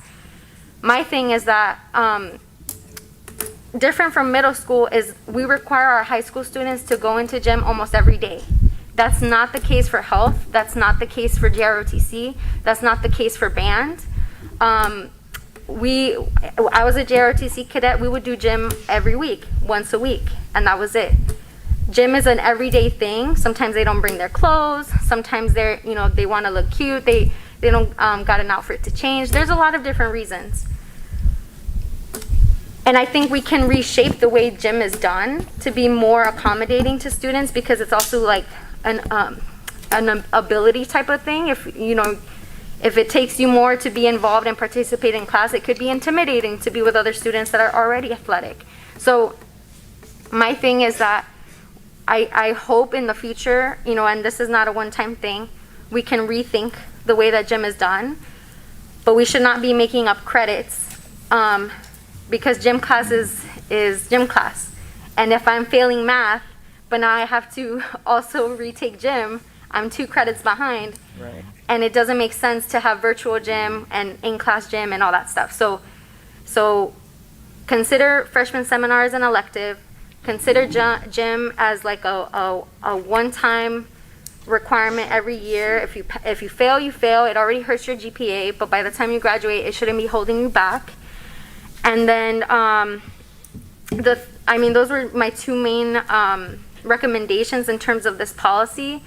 But my third consideration, and I hope the board takes this into mind, is that ISB already has increased the amount of credits that we need. And it's not that I don't want those electives to be chosen, and it's not that I don't want our students to have more options, but because we already in the future are seeing more requirements built in, I think that we do a disservice to our students, especially students who already have to take very specific courses because of their bilingual status, or because they have to do credit recovery, that we should look at that elective piece and be more flexible. So yeah, too long didn't read, less credits might be better. I hear you. And I'm there.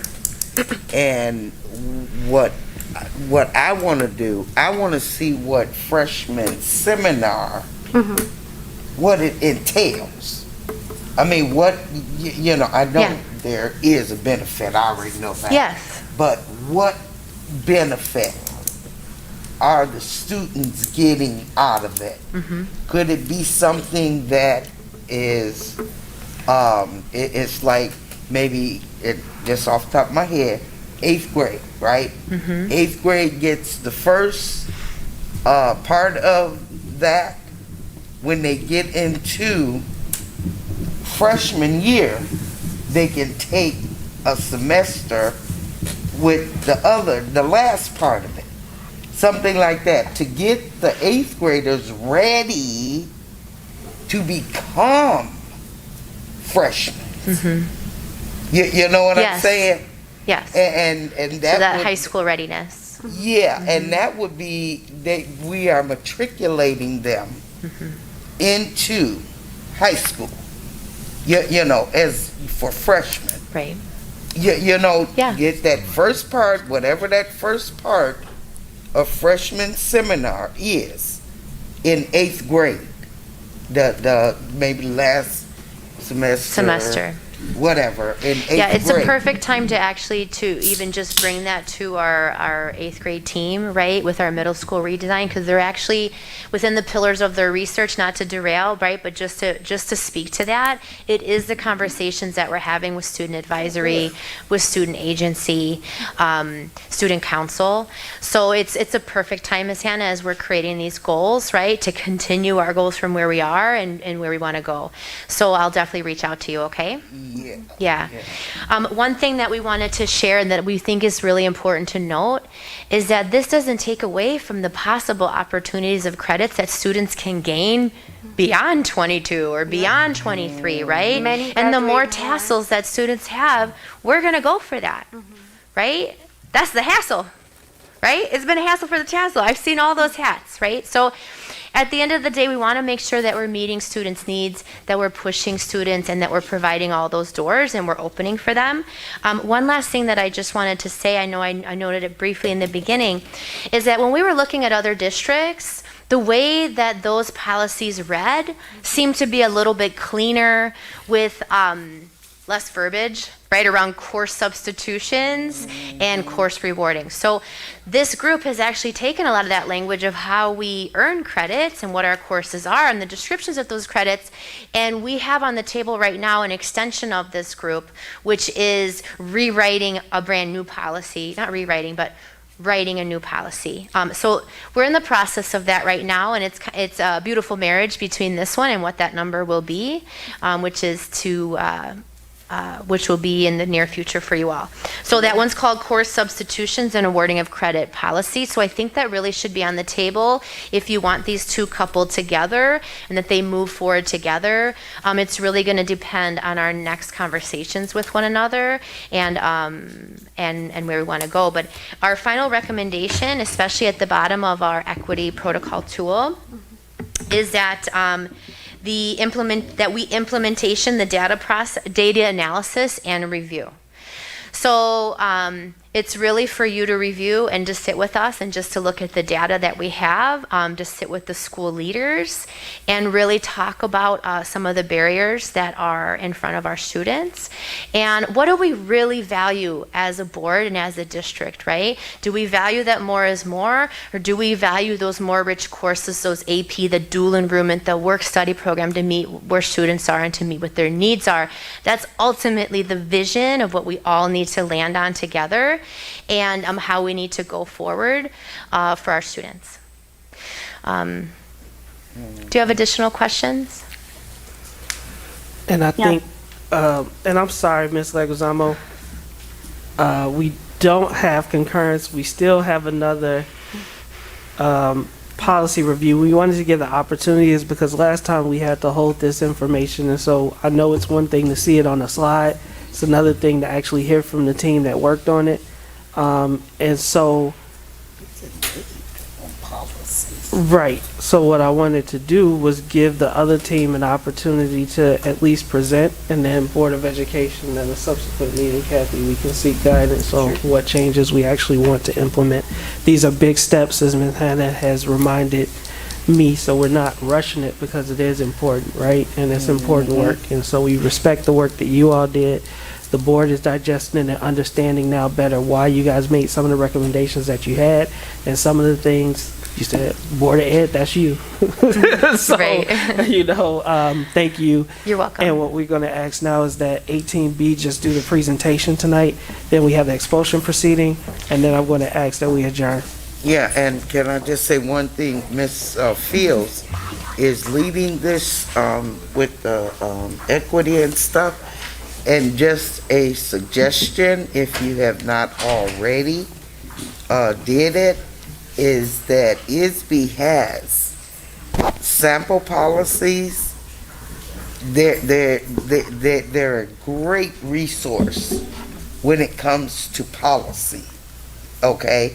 And maybe if you can look at that, because they can make a 10-page policy into 2 pages. Okay, so I just encourage you to look on ISB site with the policies.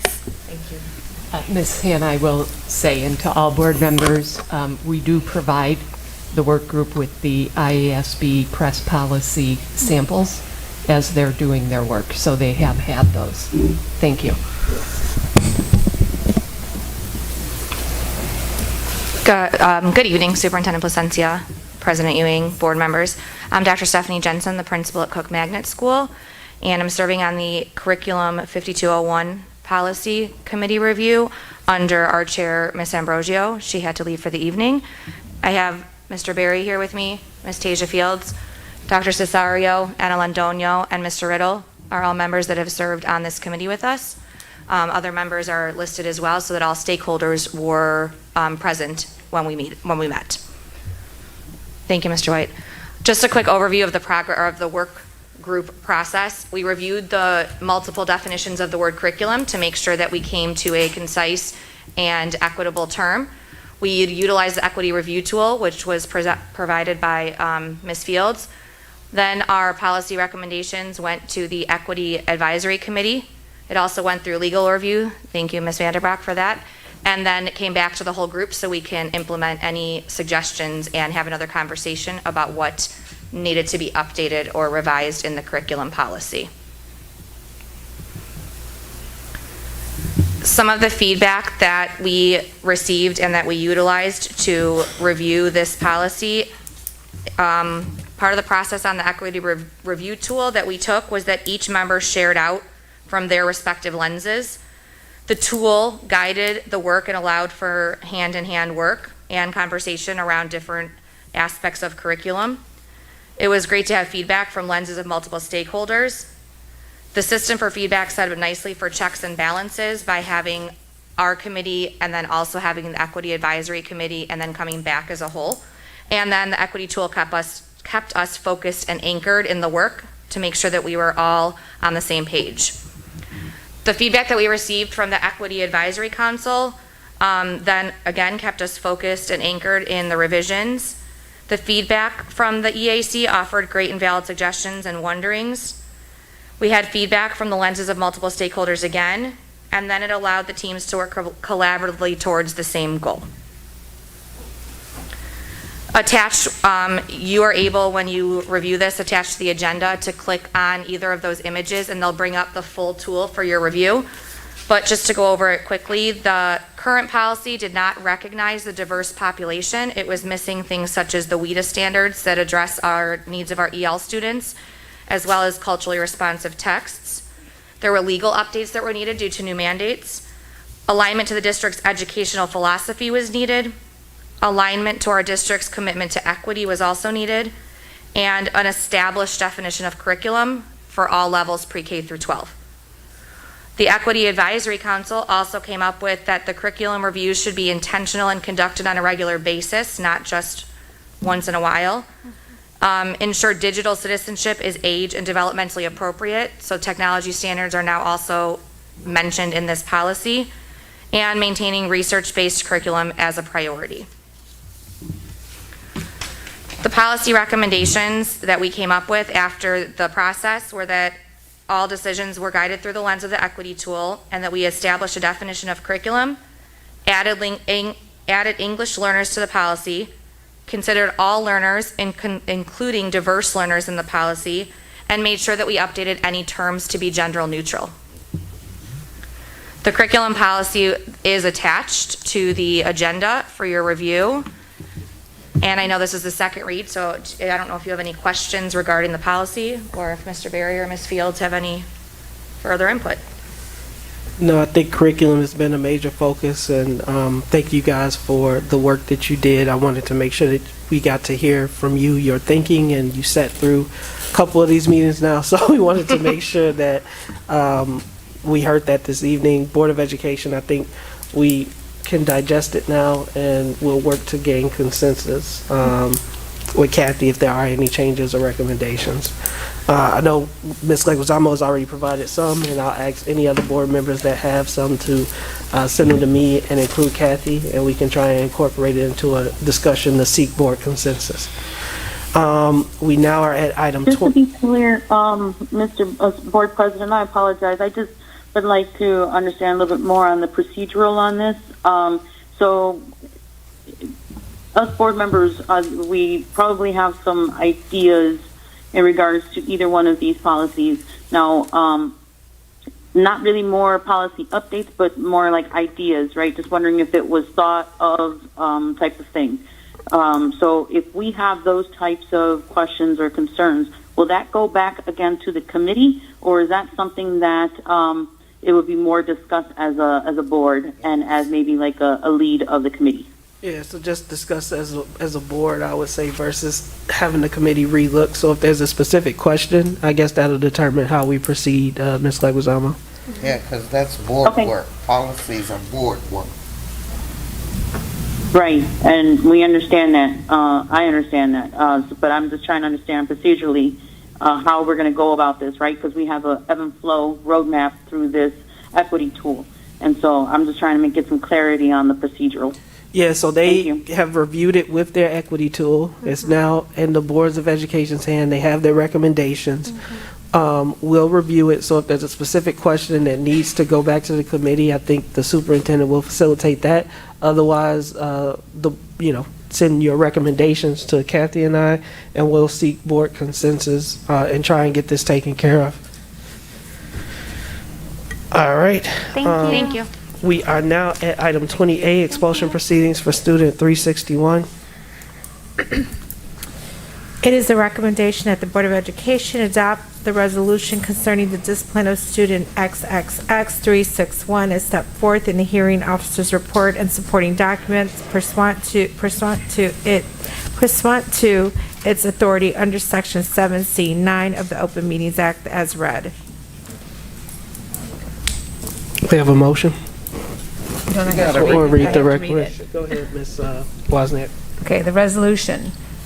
Whereas the Board of Education of Waukegan Community Unit School District Number 60 did through its hearing officer on April 21st, 2022, hold a hearing concerning possible expulsion of student number 361 and receive and review the results hearing report, and whereas the evidence taken at said hearing shows that the student has been found to have committed the act of threat, intimidation level 2, and weapons, non-firearms possession, use level 2, which is in violation of the rules and regulations of this school board, or this school district, and the school code of Illinois, and whereas other available and appropriate behavioral interventions and or discipline were offered and or provided to the student 361 and have been exhausted.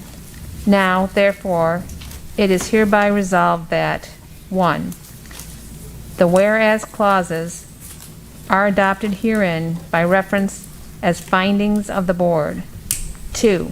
The board additionally finds that it is in the best interest of the district to remove student 361 from the educational environment at this time because the student's continuing presence in school would substantially disrupt, impede, or interfere with the operation of the school. The severity of the infraction demonstrates that the student's continuing presence threatens school staff and students. 3. Student number 361 is expelled effective April 26, 2022 from attendance at said Community Unit School District number 60, Waukegan Public Schools, for the remainder of the 2021-2022 school year through the summer of 2022. 4. Student number 361 additionally is prohibited from being on school grounds or district property or participating in or attending school activities for the duration of the period of expulsion, absent specific written permission of the building principal where the event activity is to take place. For good cause, as determined by the principal in consultation with the district, with the director of student outreach, or his or her designee. 5. The expulsion will be stayed to permit the assignment of student 361 to the alternative placement for attendance, academic, and behavioral conditions as recommended by the administration, including counseling and a reentry plan that incorporates ongoing mentoring and conflict resolution skill building, provided student number 361 is accepted by the alternative placement. Do we have, you so move? Now, it was moved by? You. I so move. Motion by Ms. Wozniak. Second. Second by Ms. Leguizamo. Any comments or questions on the motion? Only that I'm not going to vote for this because Me either. our recommendation was not the recommendation of the administration initially. It was Right. going to go through the first semester, so I can't vote for this. I can't support this. Because we didn't get all that. It's only going through the end of the year here and not through No, I'm the first semester. with what he said, but, Just to clarify, the recommendation was to go through the end of summer of 2022, not the end of the school year. Right. But Mr. Riddle is correct. The administration's recommendation was through the first semester of the Right. 2022-23. Right. All right. Any other comments or questions?